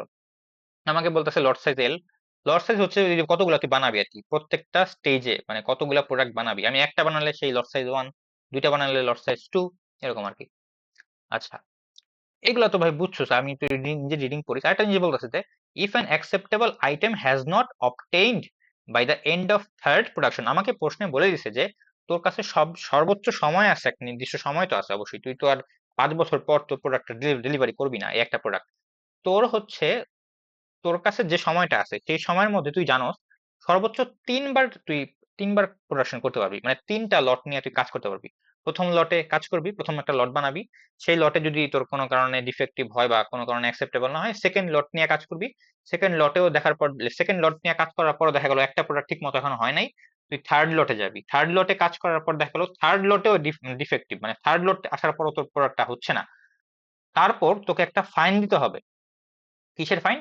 তুই যে মানে তুই যে নির্দিষ্ট সময়ের মধ্যে যে প্রোডাক্টটা তুই দিতে পারলি না কাস্টমারকে, এই জন্য তোকে কারো কাছে, মানে কারো কাছে জানি না বাট হয়তো কাস্টমারকেই তোর 1600 টাকা দিতে হবে পেনাল্টি। এই পেনাল্টি দিতে হবে তোকে 1600 টাকা, $1600, যে তুই যে প্রোডাক্টটা তুই ঠিক সময় দিতে পারস নাই, 3টা লটের মধ্যে দিতে দিতে পারস না, এই জন্য তোকে $1600 দিতে হবে। আমার কাজ কি? আমার কাজ হচ্ছে এখানে যে কস্ট যেন মিনিমাম হয়। আমাকে কি বলছে? Required correction minimum. আমাকে কস্টটা বলছে কি যেন মিনিমাম হয়, আমার প্রোডাক্টটা সিলেক্ট হবে কি হবে না সেটা বলতেছে না, আমার প্রোডাক্টটা সিলেক্ট হইতেও পারে না হইতে পারে, বাট 3টা প্রোডাকশন রান করার পর যেন আমার সবচেয়ে লসটা কম হয়, মানে লস না, সবচেয়ে কস্টটা কম হয়, সেটা আমার কাছে জিজ্ঞাসা করতেছে। প্রশ্নটা ভালো করে পড়িস, কারণ আমি তো এখন প্রত্যেকটা লাইন বাই লাইন তো পড়ার দরকার নাই আমার, বাট আমাকে এখানে প্রশ্নটা পড়তে হবে। আমি এখানে অনেক খুঁজি লেখা আছে, এগুলো আমি নিজেও লিখছি, তোকে দেখাচ্ছি। এই লেখাগুলো আমি তোকে মিনিংটা এখানে দেখাচ্ছি, দাঁড়া। এখানে দেখ এই যে প্রবাবিলিস্টিক, হ্যাঁ প্রবাবিলিস্টিক এর ম্যাথ, আমাদের ম্যাথ শুরু হলো এখান থেকে, তাই তো? এখন একটা কোম্পানি সে একটা প্রোডাক্ট বানায়, মানে একটা যে কোনো একটা প্রোডাক্ট সে বানায়, এখন সে কাস্টমার আসছে, আইসা বলতেছে আমাকে সে একটা প্রোডাক্ট দেন। এখন আমি প্রোডাক্টটা বানাবো, বানানো শুরু করবো। আমার প্রোডাক্টটা বানাবো একটা, এই প্রোডাক্টটা যে বানাবো আমি সেই একটা প্রোডাক্ট বানাই বা 10টা প্রোডাক্ট বানাই, প্রত্যেকটা পিস ডিফেক্টিভ হবে কি অ্যাকসেপ্টেড হবে তার সম্ভাবনা হচ্ছে 50%। প্রোডাক্টটা অ্যাকসেপ্টেড হবে তার সম্ভাবনা 50%, প্রোডাক্টটা অ্যাকসেপ্টেড হবে না বাকি 1 - ½ আর কি, বুঝতে পারছো? এখন আমি চাইলে একটা প্রোডাক্ট বানাতে পারি, দুইটা প্রোডাক্ট বানাতে পারি, মানে প্রথম লটে তিনটা প্রোডাক্ট বানাতে পারি, ইনফিনিটি প্রোডাক্ট বানাতে পারি, মানে কি লট সাইজ কত হতে পারে আমার আসলে 1 থেকে ইনফিনিটি হতে পারে। যদি আমি একটা প্রোডাক্ট নিয়ে কাজ করি আমার মানে আমার মানে মানে সম্ভাবনা থাকে আমার একটা প্রোডাক্ট ডিফেক্টিভ হয়ে যেতে পারে। আমি আসলে কয়টা প্রোডাক্ট বানাবো তাহলে তা জানি না, তো এই প্রবাবিলিস্টিক ম্যাথ তাহলে লাগবে কি প্রোডাকশন রান। আমি কয়টা প্রোডাকশন করতেছি সেটা আমি এন ধরতেছি, তাই না? লট সাইজ তাহলে কি হচ্ছে, লট সাইজকে এল দিয়েও প্রকাশ করা যায়, এক্সএন দিয়েও প্রকাশ করা যায়। এক্সএন দিয়ে আমরা প্রকাশ করবো এখন থেকে, তাহলে এন তম প্রোডাকশন রানে এক্স ইউনিট প্রডিউস করতেছি। আমার ফার্স্ট প্রোডাকশন রানে আমি একটা ইউনিট প্রোডাকশন করতেছি, তাহলে x1। বুঝতে পারতেছো তো আসলে যে আমি প্রথম কাজ শুরু করছি, তো আমার ফার্স্ট প্রোডাকশন, সেই ফার্স্ট প্রোডাকশন রানে আমি ধর 10টা প্রোডাক্ট আমি বানাবো, তাহলে 10টা ইউনিট, তাহলে বুঝতে পারছো তো? তাহলে হচ্ছে সেটা হচ্ছে এক্সএন। এক্সএন আমি বুঝাচ্ছি তাহলে কি লট সাইজ, কতগুলো প্রোডাক্ট বানাচ্ছি, কত না লট সাইজ মানে কি কতটা প্রোডাক্ট বানাচ্ছি, কয়টা প্রোডাক্ট বানাচ্ছি, এক্সট্রা প্রোডাক্ট বানাইতেছি কত নাম্বার প্রোডাকশন রানে, এন নাম্বার প্রোডাকশন আনলে আমার কাছে সর্বোচ্চ কয়টা এন হইতে পারে, 1 নাম্বার হইতে পারে, 2 হইতে পারে, 3 হইতে পারে, 3-এর বেশি হবে না, কারণ 3-এর পর তো আমাকে বলছে যে আপনাকে পেনাল্টি দিতে হবে, আপনি আর প্রোডাক্ট বানানোর দরকার নেই আপনার, এই হলো বলছে আমাকে। প্রবাবিলিটি অফ অ্যাকসেপ্টেন্স কত, half, probability of rejection half. এখন দেখ, একটা প্রোডাক্ট অ্যাকসেপ্ট হওয়ার সম্ভাবনা হাফ, বা ডিফেক্টিভ বলো বা রিজেকশন বলো যেটাই বলো হাফ। আচ্ছা, প্রবাবিলিটি অফ দা হোল লট মানে পুরাটা লট আমার রিজেক্টেড হবে, সেটা সম্ভাবনা কত? আমার লটের সাইজ কত, আমি প্রোডাক্ট কয়টা বানাতে পারি, 5টাও বানাতে পারি ফার্স্ট লটে, 10টাও বানাতে পারি, আবার একটাও বানাতে পারি, তাই না? আমার মত ইচ্ছা। যদি আমি 5টা প্রোডাক্ট বানাই তাহলে আমার লস হওয়ার মানে আমার প্রোডাক্টটা অ্যাকসেপ্ট হওয়ার সম্ভাবনা কি বেড়ে যাবে না, তাই না? তাহলে আমার আসলে কি হয়, আমরা তো আগে এই ম্যাথ করে আসছি যে গত সেমিস্টারেই প্রবাবিলিটি এগুলোর ম্যাথ তো আমরা করে আসছি। তাহলে আমার প্রত্যেকটা প্রোডাক্ট আমি যদি 10টা প্রোডাক্ট বানাই তাহলে 10টা প্রোডাক্ট রিজেক্টেড হবে সম্ভাবনা কত, half into half into half into half into এরকম 10 বার, তাই না? কারণ কি একটা প্রোডাক্ট ডিফেক্টিভ হওয়ার সাথে আরেকটা প্রোডাক্ট ডিফেক্টিভ হওয়ার কোনো সম্ভাবনা নাই। তাহলে আমাদের একটা প্রোডাক্ট রিজেক্ট হওয়ার বা ডিফেক্টিভ হওয়ার সম্ভাবনা হাফ, তাহলে 5টা প্রোডাক্ট রিজেক্ট হওয়ার সম্ভাবনা কত, half into half into half into half into half. 2টা প্রোডাক্ট রিজেক্ট হওয়ার সম্ভাবনা কত, হাফ ইন্টু হাফ। তার মানে ফুল লটটা মানে কি হাফ ইন্টু 5 টু দি পাওয়ার 5, 5টা প্রোডাক্টই রিজেক্ট হবে তার সম্ভাবনা হচ্ছে হাফ টু দি পাওয়ার 5। 10টা প্রোডাক্টই রিজেক্টেড হবে তার সম্ভাবনা হাফ টু দি পাওয়ার 10। তাহলে আমার ফুল লটটা রিজেক্টেড হবে, লটের মধ্যে প্রোডাক্ট কয়টা আছে, এলটা, তাহলে হাফ টু দি পাওয়ার এল। এই এল এর জায়গায় আমি এক্সএন লিখতে পারি, মানে half to the power XN সেটাও লিখতে পারি। বাইনোমিয়াল বলছে আমাকে এটা ফলো করতেছে, আমার এটা তো লাগবে না, বাইনোমিয়াল কেন রাখছে? আমাকে প্রশ্নে বলে দিয়েছিল যে একটা ইউনিট বানাতে কস্ট লাগে 100, মানে প্রত্যেকটা প্রোডাক্ট মানে প্রতি 20 প্রোডাক্ট বানাতে কস্ট হয় $100। আমি যদি তাহলে 10টা প্রোডাক্ট বানাই প্রথম লটে আমার তাহলে $1000 খরচ হবে। তাহলে এটা খারাপ নেওয়ার জন্য আমি চেষ্টা করবো কি সবচেয়ে কম বানানো যায়, কত কত কম বানানো যায়। আমাকে প্রত্যেকটা প্রোডাক্ট বানাতে খরচ হবে 100। আচ্ছা, সেটআপ কস্ট এটা বলা যায়, প্রশ্ন বলা যায় সেটআপ কস্ট কি, আমি যদি কোনো কারণে একটা লট আমার নষ্ট হয়ে যায় তাহলে সেকেন্ড আমাকে কি করতে হবে, সেকেন্ডে আমার নতুন একটা সেটআপ দেওয়া লাগবে, নতুন করে আমি আমার হচ্ছে আবার সেটআপ কস্ট লাগবে। সেই সেটআপ কস্ট কত, সেটআপ কস্ট হবে 0 যখন আমার লট সাইজ 0, মানে কি আমি যখন কোনো প্রোডাকশন করতেছি না সেক্ষেত্রে আমার কোনো সেটআপ কস্টও নাই, তাই না?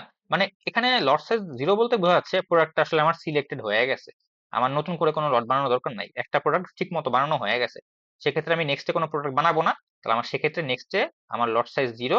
যদি লট সাইজ 0 আমি তো প্রোডাকশন করতেছি না, প্রোডাকশন না করলে তো সেটআপও নাই, আমার কোনো সেটআপ কস্ট নাই, তাহলে সেটআপ কস্ট কত, 0। সেটআপ কস্ট হচ্ছে 300 ইফ আমার একটা প্রোডাক্ট যদি বানাতে হয়, আমাকে যদি ফার্স্টে কোনো কারণে একটা লট নষ্ট হয়ে যায়, আমাকে যদি সেকেন্ড লটে আমি একটা প্রোডাক্টও বানাই, অন্তত একটা প্রোডাক্টও যদি বানাই আমি, তাও আমাকে ফুল সেটআপটা দেওয়া লাগবে, ফুল সেটআপটা আমাকে দেওয়া লাগবে। আমাকে 10টা প্রোডাক্ট বানালেও আমাকে সেটআপ কস্ট যেটা দেওয়া লাগবে, একটা প্রোডাক্ট বানালেও সেটআপ কস্ট তাই দেওয়া লাগবে, অন্তত একটা যেন হয়, মানে 0-র চেয়ে বড় হইলেই আমাকে সেটআপ কস্টটা দেওয়া লাগবে। এখন এই ম্যাথের ক্ষেত্রে আমি না $100-কে 1 ধরবো, 100কে ধরবো 1, 300-কে ধরবো 3, ম্যাথটা করার সুবিধার জন্য, মানে কস্ট গুলাকে আমি হচ্ছে গুণিতক হিসাবে নিব, কি হিসাবে নিব, গুণিতক হিসাবে। 300-কে ধরবো 3, 500-কে ধরবো 5, 1600-কে ধরবো 16, 100-কে ধরবো 1, কস্টটা আসলে আমরা হচ্ছে গুণিতক হিসাবে ধরবো যাতে অঙ্কটা করতে সুবিধা হয়। একটু আগে প্রশ্ন মনে আছে বলছিলাম যে তিনটা লটের মধ্যে যদি আমার প্রোডাকশন করতে না পারি, ডেলিভার করতে না পারি একটা প্রোডাক্ট ঠিক মতো, তাহলে আমার জন্য পেনাল্টি কত, $1600। এটাকে আমি কত ধরবো, এটাকে ধরবো আমি 16, বুঝে 16 আমি গুণিতক ধরতেছি, তাই না? আচ্ছা, আমাকে কি করতে হবে, কস্ট যেন মিনিমাম হয় সেটাকে বের করতে হবে। ওকে, আমার মূল কাজ হচ্ছে এখন কই গেল অঙ্কটা। আচ্ছা, আমি এটা এই বিষয়টা বলবো না তেমন একটা, এই বিষয়টা কথা, এই বিষয়টা যদি মন চলে দেখে নিস। যদিও একটু বলে দিই, তাহলে এখানে মানে পরের বিষয় লেখা আছে। প্রোডাকশন কস্ট আমাকে যেটা যেভাবে বের করি আমি, সেটা হচ্ছে আমাকে এস কস্ট মানে হচ্ছে আমার সেট আপ কস্ট, আর এটা হচ্ছে ম্যানুফ্যাকচারিং বা প্রোডাকশন কস্ট। আমি তোকে বোঝাচ্ছি দ্বারা, আমাকে আগের ম্যাথের ক্ষেত্রে আমার কিছু করা লাগতো না, কিন্তু এই ম্যাথের ক্ষেত্রে আমাকে একটা ফাংশন বানাতে হবে, টোটাল কস্টের একটা ফাংশন বানাতে হবে। সেই ফাংশনটা কি হবে দেখি। প্রথমে আমাকে দেওয়া লাগবে সেট আপ কস্ট, মানে দেখ একটা লটের ইনিশিয়ালি, লট যখন আমি লটটা নিয়ে কাজ করা শুরু করলাম, আমার ইনিশিয়ালি একটা সেট আপ কস্ট আছে না, বললাম যেটা সেট আপ কস্ট। সেই সেট আপ কস্টে আমি লিখতেছি K of XN, K of XN. XN এর মান যখন 0, সেট আপ কস্ট কত, 0। এক্সএন এর মান যখন অন্তত 1 বা 1 এর থেকে বেশি, মানে 0 থেকে বেশি, তখন আমার কে এর মান কত, 300 বা 3। এটা গেল আমার ফার্স্ট কস্ট। সেকেন্ড কস্ট হচ্ছে আমার, এটা আমি লিখছি এখানে, হ্যাঁ, আমার একটা ইউনিটের কস্ট। কতটা ইউনিটের কস্ট, একটা ইউনিটের কস্ট ইনটু হচ্ছে কতগুলা বানাবো। আমি যদি 10টা প্রোডাক্ট বানাই, তো আমার কত খরচ, কত, 10টা ইনটু প্রতিটা পিসের দাম $100, তাহলে 100 ইনটু যতগুলা প্রোডাক্ট বানাই। আমি তোকে আবার সহজ করে এখান থেকে বলি, দেখ আমি এই জিনিসটা আগে দেখাই। প্রথমে আমাকে দিতে হবে সেট আপ কস্ট, তারপর আমাকে দিতে হবে টোটাল কস্ট, কতগুলা বানাইছি তার জন্য। যদি 5টা প্রোডাক্ট বানাই, ধর 5, কয়টা প্রোডাক্ট বানাবো, 5টা, প্রতি পিসের জন্য খরচ কত, 100 করে, মানে এক এক ধরতেছি আমি, $500 খরচ হবে না আমার, তাহলে সেট আপ কস্ট তো দিতেই হবে ইউনিটের শুরু, মানে আমাকে কাজ শুরু করার আগে, মানে সেই লটটা নিয়ে কাজ শুরু করার আগে, সেটা ধর ধর ধর 300 বা সামথিং 300 ধর, প্লাস আমাকে প্রত্যেক 5টা পিস বানাবো, তাহলে 5 ইন্টু 100 সেটা খরচ করতে হবে, প্লাস এটা মনে রাখবি, ডিফেক্ট হলে খরচ প্লাস অ্যাকসেপ্ট হলে খরচ, এটা তোকে সবসময় দেওয়া লাগবে, ডিফেক্ট হলে খরচ প্লাস অ্যাকসেপ্ট হলে খরচ। তাহলে প্রথমে দিব কি set up cost, set up cost কি, কে অফ এক্স এন 300 হবে যখন, মানে 3 হবে, 300 কে আমি 3 ধরবো, 3 হবে যখন একটা অন্তত একটা প্রোডাক্ট বানাবো, 0 হবে যখন কোনো প্রোডাক্ট বানাবো না। 1 ইন্টু এক্স এন, 1 হচ্ছে তুই 100টাকে, ওই যে আমি এই যে এক ইউনিটের খরচ যেটা 100টা, আমি ওকে 1 ধরছি, তাহলে 1 ইন্টু এক্স এন, কয়টা বানাবো, এক্স এন মানে লট সাইজ, প্লাস ডিফেক্ট হওয়ার সম্ভাবনা। ডিফেক্ট হওয়ার সম্ভাবনা কত বলতো, হ্যাঁ ডিফেক্ট হওয়ার সম্ভাবনা কত, কোথায় যেন লিখছি, এটা জানোস তুই, এটা এটা নিয়ে বলা যায়। দেখছি ডিফেক্ট হওয়ার সম্ভাবনা কত, লটটা ডিফেক্ট হওয়ার সম্ভাবনা কত, বা ডিফেক্ট বলতে এখানে রিজেক্টেড, তাহলে এক হাফ টু দি পাওয়ার এল না, একটু দেখেই তো আসলাম, একটা পুরা লটটাই আমার ডিফেক্ট হয়ে যাবে, সম্ভাবনা কত, half to the power L. আর অ্যাকসেপ্ট হওয়ার সম্ভাবনা কত, তাহলে 1 মাইনাস এটা রিজেক্ট হওয়ার, তো এটা বাদ দিয়ে তো পুরোটা পাওয়া যায়। তারপর আমি হচ্ছে করলে দেখে করবো half to the power XN, আমি এখানে এল লিখছিলাম মনে আছে, আগে এখানে এল লিখছিলাম, এখানে আমি এক্সএন লিখছি, এক্সএন আর এল এক কথা, half to the power XN into, এইটা কি, এটা হচ্ছে আমার ওই যে পেনাল্টি দেওয়া লাগে, পেনাল্টি দেওয়া লাগে না, সেই পেনাল্টিটা, এটা আমি তোকে বুঝাবো অঙ্ক করার সময় আবার। পেনাল্টিটা এটা, ওটা হচ্ছে কি penalty, F two the power F of N plus 1, এটা লিখবি তুই, এটা হচ্ছে penalty, defected into penalty plus accept হওয়ার সম্ভাবনা। আচ্ছা, প্রোডাক্টটা যদি অ্যাকসেপ্ট হয়ে যায়, আগে আগে এটা বলে নি, এখানে কি লিখছি, সেটআপ প্লাস কতগুলো ইউনিট বানাচ্ছি সেজন্য খরচ, প্লাস ডিফেক্ট হওয়ার খরচ, প্লাস অ্যাকসেপ্ট হওয়ার খরচ। ডিফেক্ট হওয়ার খরচ কিভাবে বের করব, লট সাইজ, মানে পুরো লটটা ডিফেক্ট হওয়ার সম্ভাবনা, ইনটু আমার হচ্ছে এটা কি তোর ওই যে রিজেক্ট হয়ে গেলে আমার যেটা হচ্ছে পেনাল্টি দেওয়া লাগে, সেই পেনাল্টি, প্লাস এটা অ্যাকসেপ্ট হওয়ার খরচ না, অ্যাকসেপ্ট হওয়ার সম্ভাবনা না, 1 মাইনাস অ্যাকসেপ্ট হওয়ার সম্ভাবনা, ইনটু যদি তোর প্রোডাক্টটা অ্যাকসেপ্ট হয়ে যায়, তোর কি কোনো পেনাল্টি দেওয়া লাগবে, পেনাল্টি কত, পেনাল্টি 0 না, তাই পেনাল্টি 0, তাহলে আসলে কি এই পুরোটা কি হয়ে যাবে, 0 হয়ে যাবে। তাহলে আসলে আলটিমেটলি তাহলে কি থাকবে আমার, এটা থাকবে না। আমি just লিখছি, তো যেটা বললাম না সেটা আমি যেন পরে ভুলে না যাই, সেটা আমি লিখছি এখানে। তাহলে আমার আলটিমেটলি এটা হলো না, K of XN plus XN plus half to the power XN into F N plus 1, এটা হচ্ছে আমার কস্ট বের করার সম্ভাবনা, মানে ফর্মুলা আর কি। এখন বাকি সবই সেম, বাকি সবই হচ্ছে আগের মাত্রার মতোই। তুই যদি একটু দেখোস যে আমার কাছে এই ক্যালকুলেশন হাতে দেখাবো এখন, এটা তো ক্যালকুলেট করতে পারছে, যাই হোক, ধর আমরা কাজ শুরু করবো কিভাবে। আমার কাছে প্রথমে হচ্ছে আমি লট 3 নাম্বার, আমার কয়টা লট আছে, সর্বোচ্চ 3টা লট না, একটা লট, 2টা লট, 3টা লট, 4 নাম্বার লটে তো যাওয়াই যাবে না, কারণ এর মধ্যে তো আমাকে এই 3টা লটই সর্বোচ্চ, এরপর সময় থাকবে না, এরপর আমাকে পেনাল্টি দেওয়া লাগবে 1600 টাকা আরো। তাহলে আমার লাস্টে থেকে কাজ শুরু করবো 3 নাম্বার। 3 নাম্বারে যদি আমাকে 3 নাম্বার লটে এসে যদি আমার এরকম হয় যে আমার আসলে প্রোডাকশনে যাওয়াই লাগতেছে না, মানে আমার এই 1 থেকে বলতেছি, আমি 0 থেকে বলতেছি আমার জন্য, আমি হচ্ছে আমার প্রোডাক্ট বানাইতে হবে 0টা, এটা এইখান থেকে এই কলাম থেকে বলতেছি আমার প্রোডাক্টটা বানাইতে হবে কি, এই কলাম থেকে বলতেছি আমি যে আমার প্রোডাক্ট বানাতে কয়টা হবে।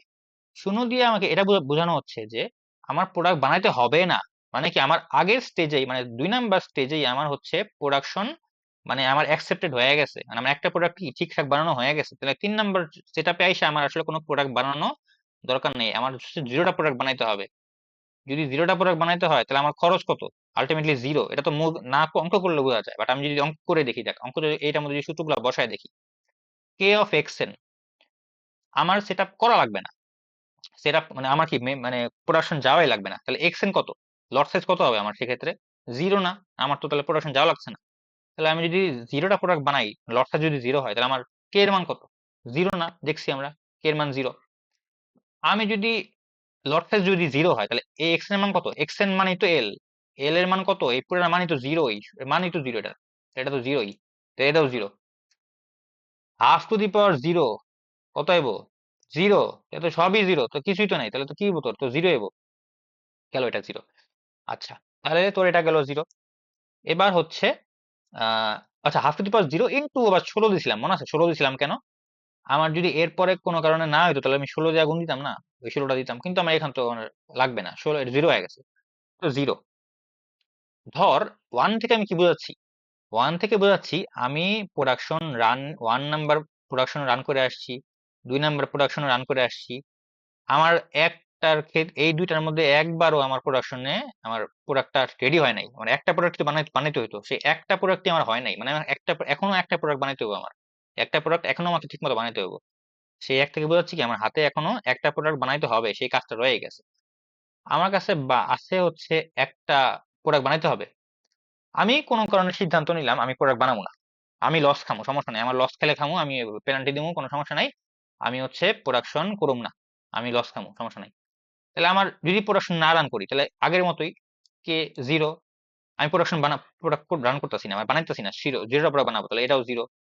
কিন্তু আমার এখানে তো এখন 0 যাই দেই না কেন, আমার তো এখন 16টা তৈরি করতে হইব, কি বলে, তোর হচ্ছে গিয়া আমার তো তোর হচ্ছে আমার তো হচ্ছে তোর 0টাই করতে হবে, 0টা কি বললাম, কি বলতেছি এটা তো, আমার হচ্ছে 16টা প্রোডাক্টটা, এই যে এখানে কি হবে, এক্স এর আমার কত হবে 1, দাঁড়া ওয়েট মিনিট, একটু ভুল বলছি, দাঁড়া মিনিট একটু ওয়েট কর, এটা হচ্ছে 0 আসছিল তাই না আমার প্রথমে, এটা না তোর হচ্ছে, এটা আমি এখানে 0টাতে একটু ভুল বলছিলাম, হাফ টু দি পাওয়ার 0 মানে তো 1, তাই না, হাফ টু দি পাওয়ার 0 মানে তো 1, তাহলে এটা এভাবে মনে রাখ তুই, যে তুই যদি 0টা প্রোডাক্ট বানাস, তোর তো আসলে কোনো, ও আচ্ছা আচ্ছা, এটা বুঝতে পারছি, মনে করছি, আমি আবার তোকে বলি, আমার 0টা প্রোডাক্ট বানানো লাগতো, মানে কি প্রোডাকশন আমার আমার প্রোডাকশন আসলে আর করা লাগবে না, প্রোডাকশন আমার করা লাগতেছে না, আমার প্রোডাকশন অলরেডি হয়ে গেছে, আর আমার একটা প্রোডাক্ট যেটা ডেলিভার করতে বলছিল সেটা আমি অলরেডি ডেলিভার করে ফেলতে পারছি,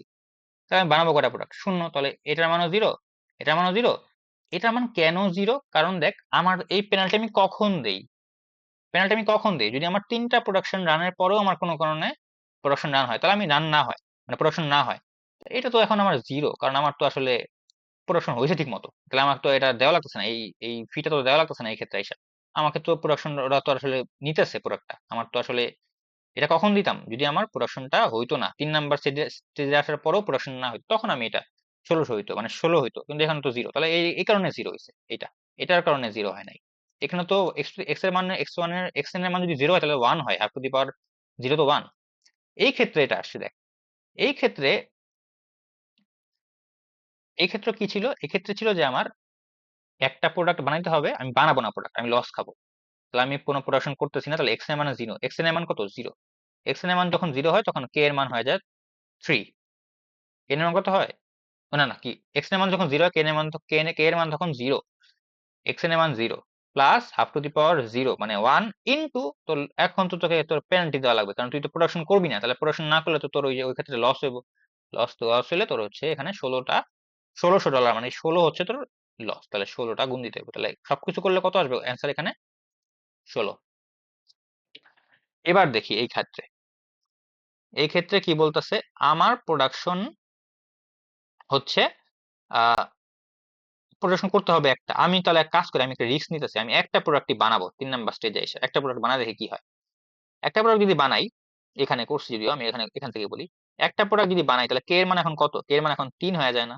কে এর মান 3, এখন আমাকে 3 দেওয়া লাগবে, দেখো এখানে তো বলছিলাম যদিও, এই যে কে এর মান তো আমার এই যে এখানে এই যে 3 ছিল, যদি আমার এক্স এর মান যদি আমার 0 থেকে বড় হয় তাহলে আমার 3 দেওয়া লাগবে, তাহলে 3 পাইলাম।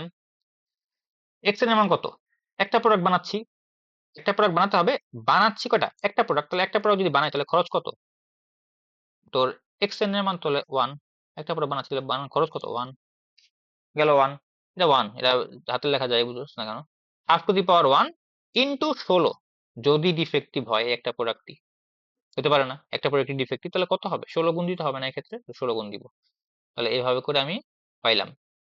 এখানে আমি কয়েকটা লিখে দিচ্ছি, দেখ এই যে 1, এই 2 বলতে কি বোঝাচ্ছি 2, 3 বলতে কি বোঝাচ্ছি 3, এই তিনটা বুঝলে বাকিগুলো এমনিও পারবি, তাহলে আমি এভাবে প্রত্যেকটার জন্য করব।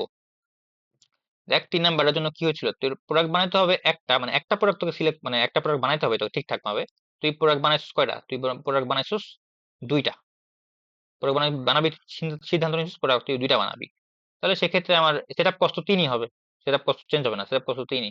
প্রোডাকশন করতে হবে এখন, মানে প্রোডাকশন কস্ট কি, এটা এটা হবে কত, এটা হবে এখন হবে 2, কারণ এক্স এর মান 2, half to the power 2 into 16, half to the power 2 into 16, half to the power 2 into 16, তাহলে এটা বের করবো, প্রত্যেকটা জন্য এভাবে বেরোবে।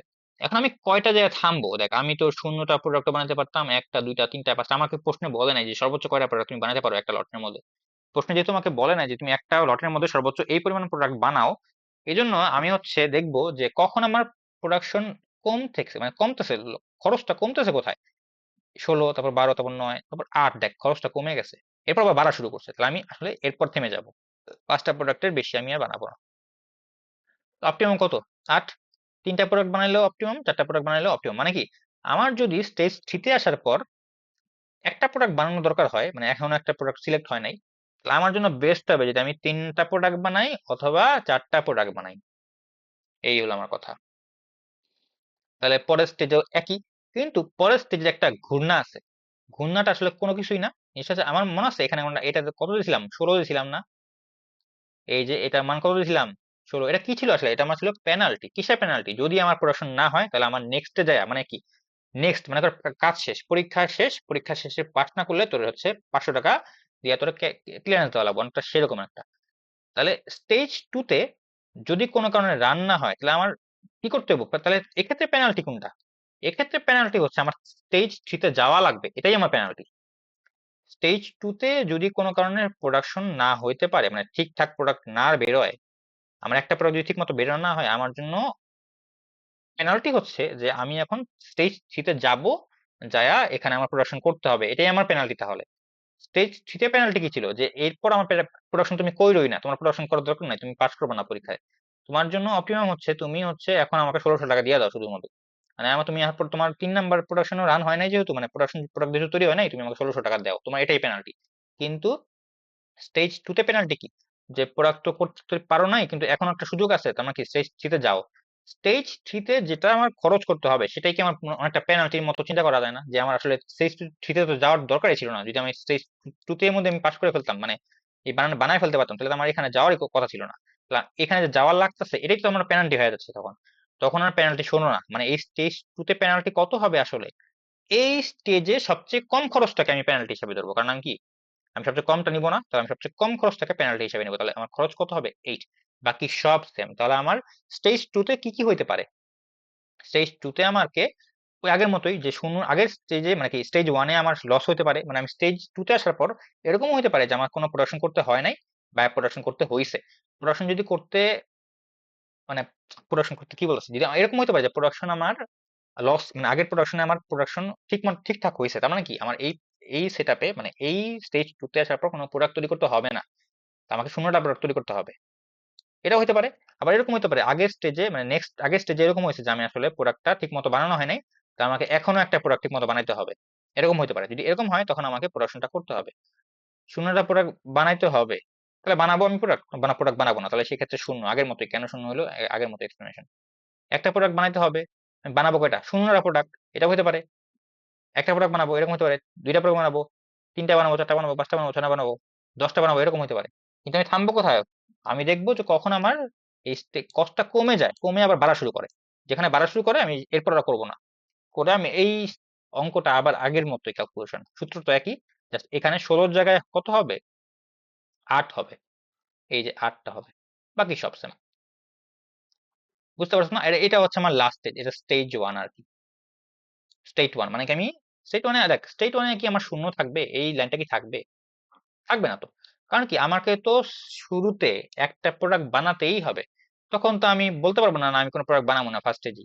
আমাকে স্টেজ 1 এ অন্তত একটা প্রোডাক্ট বানাতেই হবে। তো একটা প্রোডাক্ট যদি বানাই, ক্যালকুলেশন আগের মতোই পারবি আসলে, আশা করি। একটা প্রোডাক্ট বানাতে হবে, তাই এখানে এখানে অপটিমাম কত হবে? এই যে এই জায়গায় কত হবে? 7 হবে না? 7 হবে, বাকি সবই সেম। ক্যালকুলেশনটা আমি পুরো সূত্রটা লিখিনি আর কি, সূত্রটা আর কি, এই সূত্রটাই জাস্ট হচ্ছে ইনটু লাস্টে যা হবে 7। একটা প্রোডাক্ট বানাইলে তখন কি হবে? সবই তুই করবি, করে হচ্ছে আলটিমেটলি পাবি আর কি। এটা পাওয়ার পর দেখলি 6.75। তো 6.75 হচ্ছে তোর জন্য অপটিমাম। এটার অ্যান্সারটা কিভাবে লিখবি সেটা হচ্ছে, এটা একটু পড়িস। এটা আমার অ্যান্সার।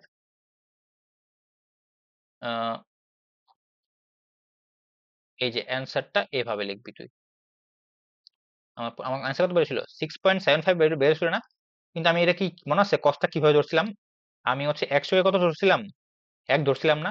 300-কে 3 ধরছিলাম, 1600-কে 16 ধরছিলাম। মানে কি, এটা কি আমার 100 দিয়ে গুণ দিয়ে দিতে হবে? যদি গুণ দিয়ে দিই তাহলে হচ্ছে আমি কত পাই? 100 দিয়ে গুণ দিয়েছিলাম না 1000 দিয়ে গুণ দিয়েছিলাম, ভুলে গেছি। যাই হোক, তুই গুণ দিয়ে দিলে পাবি হচ্ছে তোর $675 তোর খরচ হবে, এবং অ্যান্সারটা এভাবে করে লিখবি। ওকে, লাস্ট ম্যাথ, লাস ভেগাস। এটা কি ছিল? ভুলে গেছি। আচ্ছা, মনে পড়ছে। এটা ছিল আমার এরকম যে, তুই, মনে হয় ম্যাথটা দিবে, আমার মনে হয়, জানি না। তুই হচ্ছে গিয়া এই প্রশ্নটা একটু একটু পজ করে পড়তো।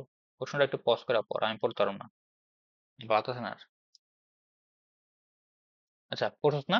এখন দেখ, এখানে বলছে যে, আমি একটু পড়ি তাহলে, আমি এটা এখান থেকেই বলি। দেখ, আমাকে বলছে যে তুই হচ্ছে গিয়া লাস ভেগাসে গেছস। তো হচ্ছে তুই না, মানে একটা ছেলে গেছে নাকি মেয়ে গেছে মনে নাই।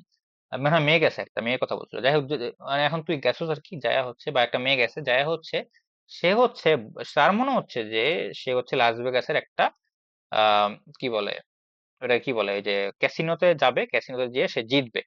সে বলতেছে সে যদি 3টা চিপ নিয়ে খেলা শুরু করে, তার, সে বলতেছে সে অন্তত 5টা চিপ নিয়ে বের হবে। মানে কি, সে 300 টাকা নিয়ে, ধর ধর প্রত্যেকটা চিপের দাম 100 টাকা। যখন তুই লাস ভেগাসে যখন তুই করস, ক্যাসিনোতে ঢুকোস, তখন তোকে চিপ কিনতে হয় টাকা দিয়ে, তাই না? টাকা দিয়ে চিপ কিনতে হয়, তারপর তুই সেই চিপ গুলাকে খরচ করস, তাই না? এরকম হতে পারে যে তুই চিপ জিতছস। যদি তুই প্রতি পিস চিপের দাম যদি 100 টাকা হয়, ধর তুই 3টা চিপ নিয়ে ঢুকলি, তুই 10টা চিপ নিয়ে বেরোলি। 10টা চিপ নিয়ে বেরোবি, কি বেরোতে হবি না? তুই হচ্ছে কি, ওই বেরোর সময় 10টা চিপ দিয়ে তুই টাকাটা নিয়ে নিবি, 1000 টাকা, মানে প্রতি পিসের দাম 1000, 100 করে 1000 টাকা নিয়ে নিবি। এভাবে আর কি ক্যাসিনোটা খেলা হয়।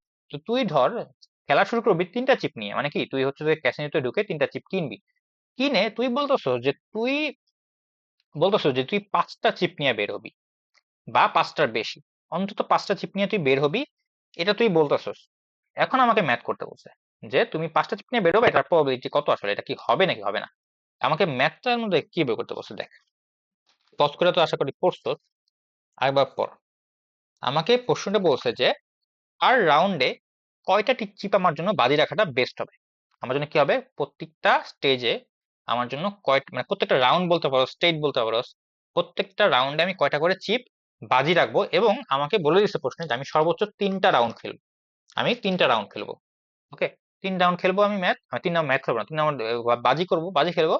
3 রাউন্ডের মধ্যে আমাকে যতগুলো আমি জিততে পারি, আমাকে বলতেছে যে 5টা চিপ জিততে হবে, এর প্রবাবিলিটি বের করতে হবে আমাকে।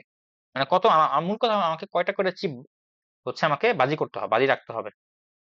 প্রশ্ন এটা জিজ্ঞাসা করছে। ওহ, ওকে, আমাকে আমাকে প্রবাবিলিটি দেওয়া আছে, প্রত্যেকটা রাউন্ড আমি জিতবো তার প্রবাবিলিটি কত? 3/2। তাহলে হারবো তার প্রবাবিলিটি কত? হাফ, 1 - 2/3, তাহলে তো 1/3 বোঝা যায় এটা। আর রাউন্ডে কয়টা চিপ আমি বাজি রাখবো, আমাকে প্রশ্নে জিজ্ঞাসা করছে। এন মানে কি, কত নাম্বার রাউন্ডে আছি, যেটা আমি তোকে আগের আগের মতো বলছিলাম। এক্সএন কি, আমি হচ্ছে কয়টা চিপ বেড রাখবো, অনেকটা ওই যে আমার প্রোডাকশন মানে কি বলছিলাম লট সাইজের মতো না, অনেকটা সেরকম, যে কয়টা রাউন্ডে আমি প্রত্যেক রাউন্ডে কয়টা চিপ আমি বেড রাখবো। আর এস কি, number of chip in on hand, মানে আমি কয়টা চিপ আমার হাতে আছে, যেটা আমার এই কলাম ওয়াইজ আমি লিখি, মনে আছে কলাম ওয়াইজ, এই কলাম ওয়াইজ লিখি। ওকে, তাহলে আমি হচ্ছে আগের মতোই আমাকে এফ বের করতে হবে, একটা ফাংশন বের করতে হবে। এই ক্ষেত্রে ফাংশনটা আরো সহজ। ফাংশনটা কি, ফাংশনটা ধরতে পারলে খুব সহজ, ধরতে পারলে এরকম যে তুই প্রথমে দেখবি হার আর জিত, এই তো আছে তোর কটা, হার অথবা জিত। যদি এটা জিতের জন্য, এটা হারের জন্য, তো হারের প্রবাবিলিটি কত, 1/3 না, 1/3। তাহলে 1/3, এই ক্ষেত্রে না ওই সেট আপ কষ্ট নাই, প্রোডাকশন কষ্ট নাই। এই ম্যাথে কোনো প্রোডাকশন কস্ট আছে, প্রশ্নে কোনো প্রোডাকশন কস্ট বলে দেওয়া ছিল তুই যখন পড়ছিস রিডিং, সেট আপ কস্ট ছিল, তাহলে তো আমার কোনো সেট আপ কস্ট নাই, প্রোডাকশন কস্ট নাই। আমার করতে হবে কি, আমার করতে হবে তোর ডিফেক্টিভ হওয়ার চান্স প্লাস তোর মানে আর অ্যাকসেপ্ট হওয়ার চান্স, মানে কি ডিফেক্টিভ বলতে এখানে কি, লস প্লাস উইন, লসের চান্স প্লাস উইনের চান্স। যদি লসের চান্স কত, তোর লসের চান্স কত 1/3, এটা না একটা ফাংশন, তাহলে এটা আগে হবে ওই কে এক্স, কে এক্স এর মতো, তাই আমি এটা আগে লিখতে, এটা এটা সামনে এসে বসবে আর কি। 1/3 লসের চান্স ইনটু, এটা একটু বুঝার আছে, এটা কি তোর, এটা হচ্ছে তোর এরকম যে, আচ্ছা আমি একটু আসতেছি দাঁড়া।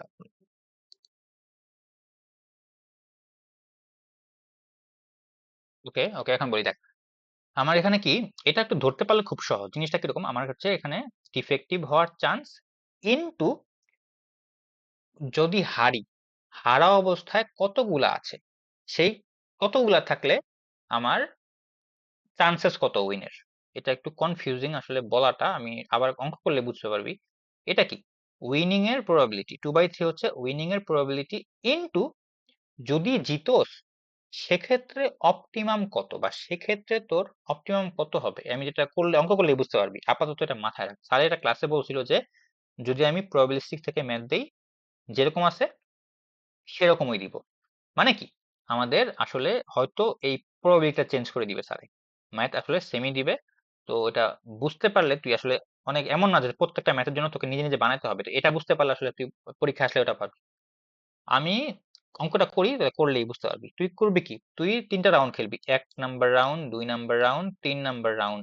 বাট তুই হচ্ছে গিয়ে খেলবি 1 নাম্বার রাউন্ড আগে না, কিন্তু তুই দেখাবি কি, তুই আগে অঙ্কের মধ্যে তুই 3 নাম্বার রাউন্ড আগে আসিস, এখানে দেখাবি 3 নাম্বার রাউন্ডে। এটাতে কি বোঝাচ্ছে, একটু আগে বলছিলাম, এটাতে কি বোঝাচ্ছে, number of chip on hand. মানে কি, তুই 1 নাম্বার রাউন্ড খেলে ফেলছিস, 2 নাম্বার রাউন্ড খেলে ফেলছিস, 3 নাম্বার রাউন্ডে আসছস, আসার পর হাতে কতগুলা চিপ আছে এটা বোঝাচ্ছে এটা।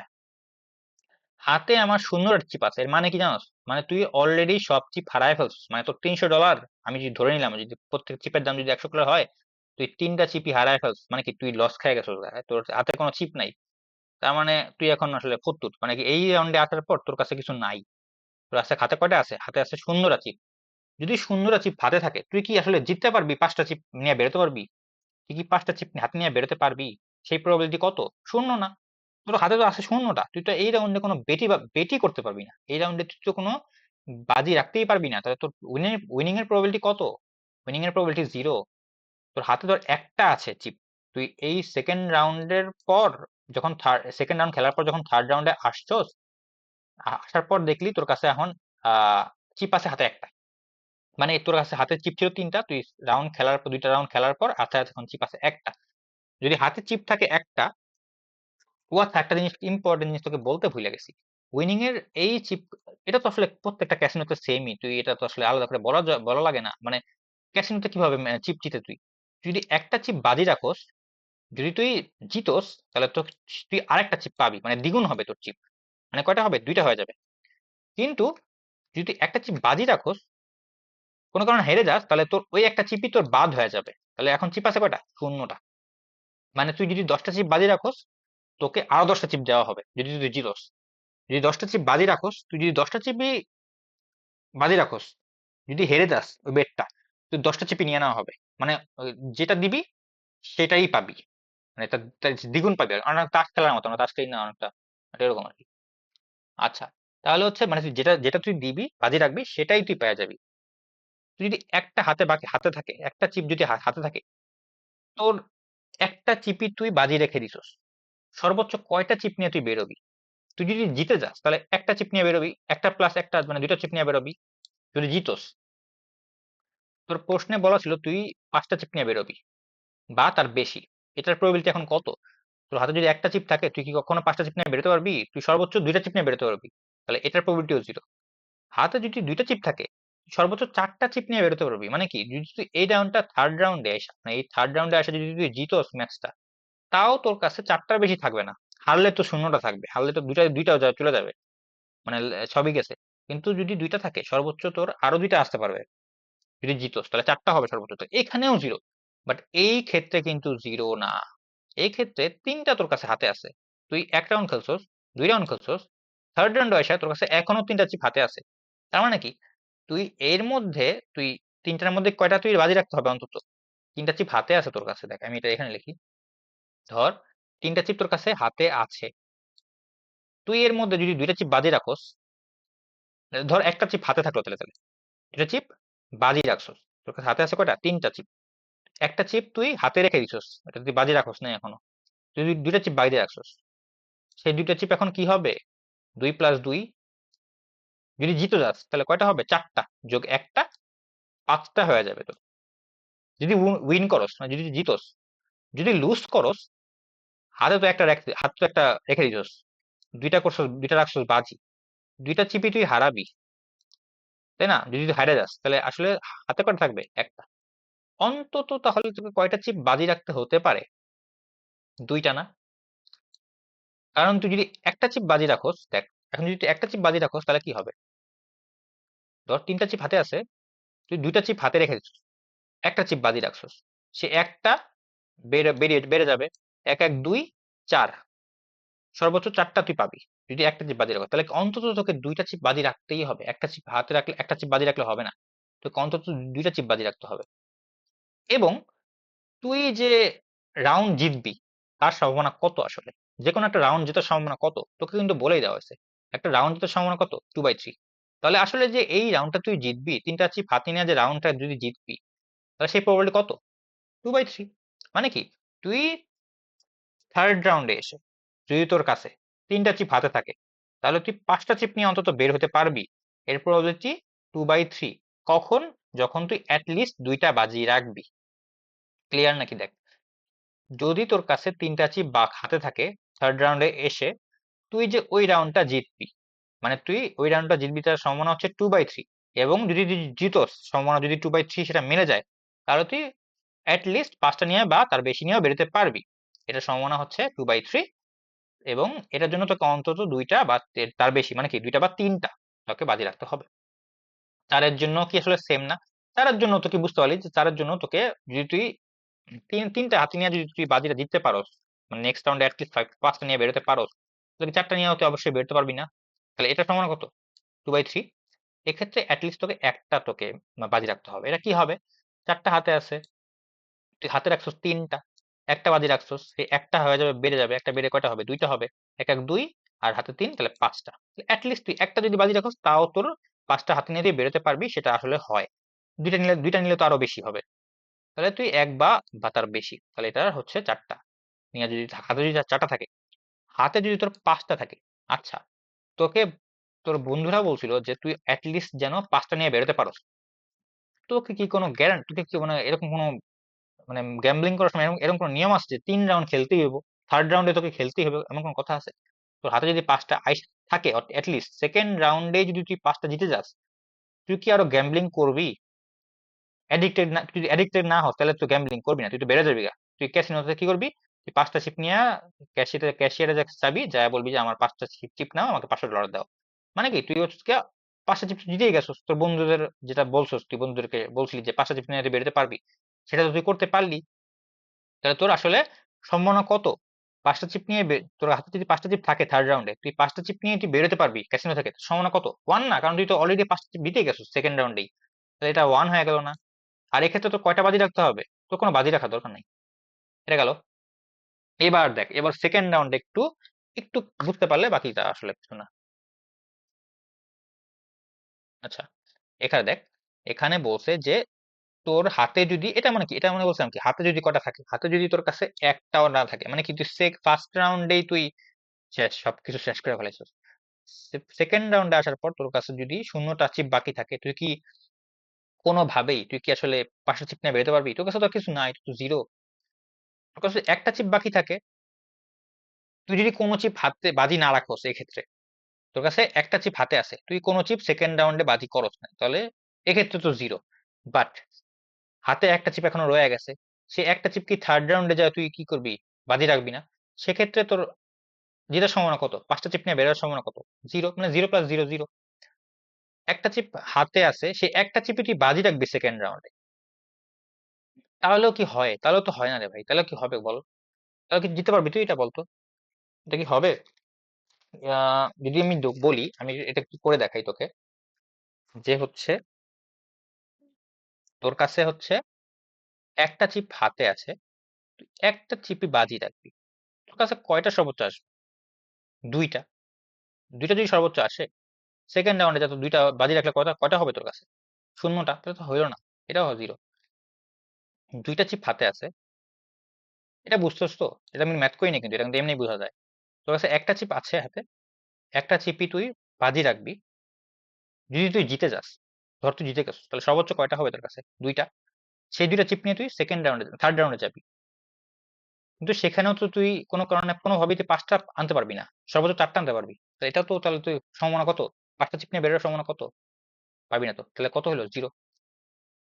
দুইটা চিপ হাতে আছে, তুই কোনো চিপ করবি না, মানে মানে এখানে বাজি রাখবি না, তাহলে জিরো। কিন্তু সেই দুইটা চিপ তো হাতে রয়ে গেল, থার্ড রাউন্ডে গেলি, হাতে দুইটা চিপ রয়ে গেছে, বাজি রাখলেও তাও তো 4টা বেশি হচ্ছে না, 5টা তো হবে না, তাহলে এটাও জিরো, এটাও জিরো। এখান থেকে আমার ভ্যালু আসা শুরু করবে তোর কাছে। এটা আমি লিখবো কি হবে, এখানে এখানে লিখবো তোর, তোর কাছে দুইটা চিপ আছে, তুই একটা চিপ বাজি রাখবি, যদি রাখো তাহলে কি হবে দেখতো। যদি আমি এটা কিভাবে লিখবো, ধর আমি 2-1 লিখি, 2-1 লিখি, তাহলে ঠিক আছে, তুই দুইটা চিপ আছে, একটা চিপ বাজি রাখবি, যদি এরকম হয় তাহলে হয় তুই জিতবি, না তো নাই তুই হারবি। যদি জিতস তাহলে কি হবে? দুইটা চিপ হাতে আছে,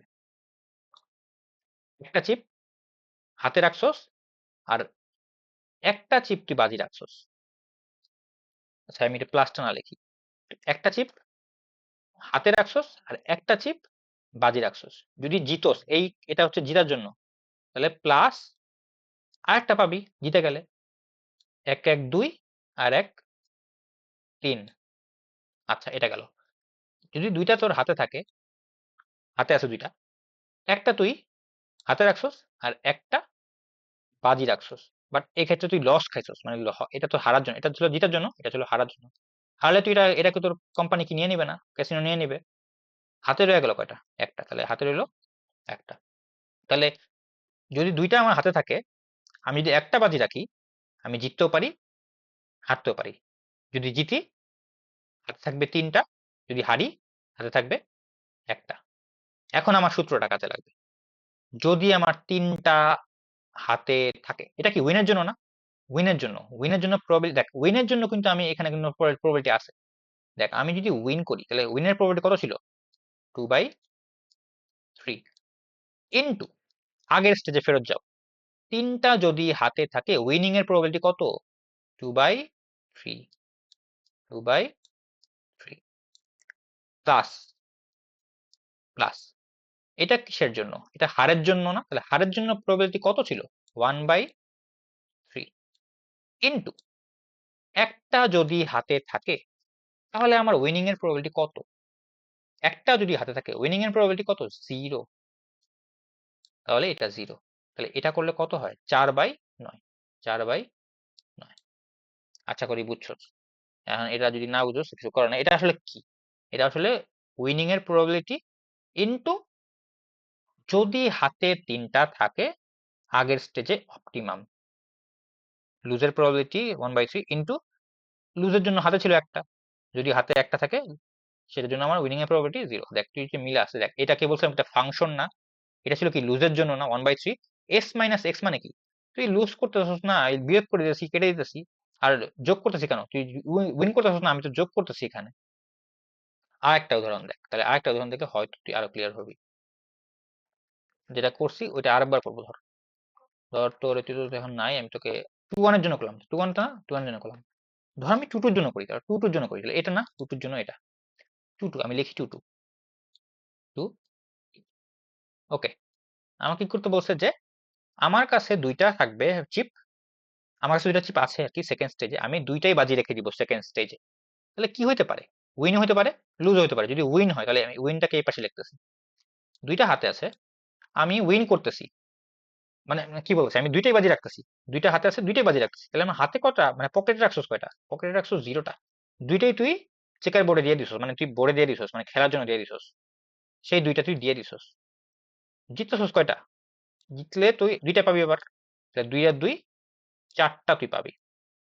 আচ্ছা, যদি তুই দুইটা লস করস, মানে এটা লসের জন্য তুই হাতে রাখতেছস 0টা, তুই হচ্ছে দুইটাই বাজি রাখছস এবং দুইটাই তুই লস খেয়ে গেছিস, তোর হাতে কয়টা আছে, 0টা, তাই না? তাহলে এটা উইনিং এর জন্য, এটা লুজিং এর জন্য। উইন করলে হাতে যদি দুইটা থাকে, দুইটাই বাজি রাখোস, জিতবি, জেতার পর 4টা হবে, আর লস খাইলে জেতার পর 0টা হবে। তাহলে আমার উইনিং এর প্রবাবিলিটি কত, 2/3 ইনটু 4টা যদি হাতে থাকে, তাহলে অপটিমাম কত নেক্সট স্টেজে, আগের স্টেজে যাই 2/3, তাহলে 2/3 প্লাস, এটা কিন্তু মনে বুঝতেই পারছিস এটা কত হবে, 1/3 হবে লুজিং এর জন্য, ইনটু লুজিং এর জন্য 0টা হাতে থাকলে আমার প্রবাবিলিটি কত, 0, এটাও 0 হয়ে যাবে। তাহলে এটা কত হবে, 4/9, এটাও 4/9 হলো। একটা তাহলে ইউনিক দেখি, তাহলে একটা এমন একটা দেখি যেটা আমাদের দুইটাই থাকবে, মানে উইনও থাকবে আর লুজও থাকবে। এটা কত হতে পারে, এটা হতে পারে ধর 4-1 হতে পারে, মানে 8/9 যেহেতু আছে এটা হতে পারে হয়তো। এটা দেখি তাহলে 8/9, এটা দেখবো আমরা। এটা কত তাহলে, 8/9 এটা কত, এটা হচ্ছে 4-1, তাহলে 4-1টা দেখি আমরা, 4-1টা দেখি। 4-1-এ কি আছে, আমি 4-1 বলতে কি বোঝাচ্ছি, যে আমার কাছে হাতে 4টা আছে, আমি একটা বাজি রাখবো। তাহলে আমার হাতে তো আছে কটা, হাতে আছে 3টা, আমি বাজি রাখছি একটা, 3 আর 1 4, 4টার মধ্যে আমি একটা বাজি রাখছি, সেই একটা বাজি রাখছি। যদি জিতি তাহলে 1 যোগ 1 2টা হবে, তাহলে 2 আর 3 5টা হবে, 5টা হাতে আছে, জিতার পর 5টা হাতে আছে। যদি আমি লস খাই তাহলে 3টা হাতে রাখছি, একটা আমি বাজি রাখছি, কিন্তু একটাই আমি লস খেয়ে যাবো, যেহেতু হারবো এটা ক্ষেত্রে। হাতে থাকবে কত, 3টা, হ্যাঁ এই ক্ষেত্রে অঙ্কটা হবে আসলে। তাহলে আমার কি করতে হবে, 5টা আর 3টা, এটা 5 টাকার জন্য জিতার জন্য, 3টা আমার জন্য লুজের জন্য। উইনিং এর জন্য প্রবাবিলিটি কত ছিল, 2/3 ইন্টু 5টা যদি হাতে থাকে আগের স্টেজে, অপটিমাম কত, 1, মানে প্রবাবিলিটি কত, 1। এই যোগ যোগ দাও, এরপর হচ্ছে গিয়া 3টা, তাহলে 3 এ কার জন্য বেড়েছিল, লুজের জন্য 1/3। যদি 3টা হাতে থাকে, অপটিমাম কত, 2/3, 2/3। এটা একটু করে দেখতো, ঠিক আছে না, আমি তো ক্যালকুলেটর নেই আমার পাশে, ক্যালকুলেটর তো নাই। এটা একটু করে, আচ্ছা মুখে করি, দেখ 2/3, আর হাতে মানে দ্বারা ক্যালকুলেটর করি, 2/3 প্লাস 2/9, 2/9, এটা কত আসে, আরে ভাই এটা কি এলো, মোবাইল দিয়ে করতেছি তো, আচ্ছা 8/9, 8/9, হ্যাঁ এই যে 8/9 দেখ, দেখছস 8/9, তুই নিজে হয়তো ক্যালকুলেট করছস, বুঝতে পারছস। প্রত্যেকটা তো এরকমই, তাই না? তা আমি এমন আর করে দেওয়ার দরকার নাই, বুঝতে পারছস, প্রত্যেকটা আসলে এরকম, প্রত্যেকটার জন্য এভাবে করে করবি। তারপর হচ্ছে গিয়া তুই কি করবি, লাস্ট স্টেজে যাবি, লাস্ট স্টেজে কি করতে হবে, এরপর আমাকে বলছে হচ্ছে, আচ্ছা ফার্স্ট স্টেজে আর কি, মানে লাস্ট বলতে কি এখানে ফার্স্ট আর কি, আমার হাতে কটা থাকবে, 3টাই থাকবে। আমার তো এখানে লস, মানে আমি আমি তো এখানে শূন্যটা থাকবে না, আমার তো খেলা শুরু করছি মাত্র, তাহলে আমার অবশ্যই অবশ্যই 3টা হাতে থাকবেই। এর মধ্যে আমি 0টা বাজে রাখতে পারি, একটা বাজে রাখতে পারি, 2টা বাজে রাখতে পারি, 3টা বাজে রাখতে পারি, তাই তো? তো যদি এখানে এক করা হলো, আমি 5টা আগের মতোই, 5টা যদি হাতে থাকে আমি বাজি রাখবো না, তাহলে এই জন্য 1। এরপর দেখ 3টা যদি হাতে থাকে, তুই যদি একটা বাজি না রাখোস ফার্স্ট স্টেজে, তাহলে পরের স্টেজে তুই কয়টা বাজি রাখবি, বাকি 3টা বাজি রাখবি, 3টাই বাজি রাখবি, তাই না? 3টা যদি বাজি রাখোস, তাহলে এখানে অপটিমাম কত, অপটিমাম হচ্ছে 2/3, 2/3, এই তো। যদি একটা বাজি রাখোস তাহলে ম্যাথ করতে হবে, ম্যাথ করে দেখবো আমরা, ম্যাথ কিভাবে করবো, করা লাগবে রে, করুম, এটা আচ্ছা করে, আচ্ছা তোরা একটা করে দিই, 3-1টা করে দিই, ধর 3-1টা করে 20/27 আসছে, এটা করে দিই। তাহলে এটা কত হবে, তোর হাতে আছে 3টা, তুই বাজি রাখবি একটা। তাহলে আমার 3টা মানে 3-2 আর কি, 3-1 করতেছে না, 3-1। এ নিজের পারার কথা আসলে এতক্ষণে। 3-1, তাহলে 3-1 যদি হয় আমি একটা বাজি রাখবো, তাহলে হাতে কত থাকবে? হাতে থাকবে 2টা। আর আমার হচ্ছে একটা বাজি রাখছি তাই না, একটা একটা হয়ে যাবে কত? 2টা হবে, জিতলে 2টা হবে, তাহলে 4টা হবে। আর এখানে হবে কত? 2টা। আর আমি একটা বাজি রাখবো, সেটা আমি লস খেয়ে যাবো, তাহলে আমার হাতে থাকবে 2টা। তাহলে 4 জিতার জন্য, লুজ 2 এর জন্য, তাহলে 2/3 হচ্ছে জিতার জন্য 2/3। আর 4টা যদি হাতে থাকে তাহলে আগের স্টেজে অপটিমাম হচ্ছে 2/3, 2/3 না, 2/3। আর হচ্ছে তোর 2/3 ছিল নাকি? আহ 4টা হাতে থাকলে অপটিমাম তো 2/3 না রে, 8/9, বলদ নাকি? 4টা হাতে থাকলে অপটিমাম হচ্ছে 8/9, একটু এটাতে বললাম 8/9, এটা ভুল বলছিলাম, 8/9 প্লাস, হচ্ছে তোর লুজের জন্য কত? 1/3, 1/3 ইনটু, তোর যদি হয় 2টা হাতে থাকে তাহলে আগের স্টেজে যা, 2টা হাতে থাকলে তোর অপটিমাম কত? কি কই যেতেছে, এই যে ঘুরে আসছে 4/9, তাহলে 4/9। তাহলে এটা করলে বেড়ে বলে ক্যালকুলেটর কর, তাহলে আমি করে দিই। কত এটা? 2/3 প্লাস গুণ কত? 8/9 যোগ 4/27, 4/3 তাহলে হচ্ছে 20/27 আসে, 20, এই দেখ বেড়েছে। এরকম করে প্রত্যেকটা করবি, বুঝছস? আর যেহেতু এটা তোর কি বলে, যেহেতু এটা তোর হচ্ছে প্রবাবিলিটি, আর উইনিং এর প্রবাবিলিটি, তোর তুই চেষ্টা করবি যতটা বেশিটা নেওয়ার। এই তো বেশিটা নেওয়ার চেষ্টা করবি, প্রত্যেক ক্ষেত্রে বেশিটা নিয়েছিলাম আমি। তাহলে এই হলো কি আমার ম্যাথের অ্যান্সারটা কিভাবে হবে? ম্যাথের অ্যান্সারটা একটু দেখে নিই সেখান থেকে, একটু বড় করে লেখা তো। এই যে এইভাবে করে লিখতে হবে প্রবাবিলিটিটা, এটা হচ্ছে আমার অ্যান্সারটা এভাবে করতে হবে। এটা নিজে দেখলেই বুঝবি, আশা আশা করি। এই তো গেল, আশা করি বুঝছস না? এখন কি করার, না বুঝলে কিছু করার নাই। সেই তো, ওকে টাটা।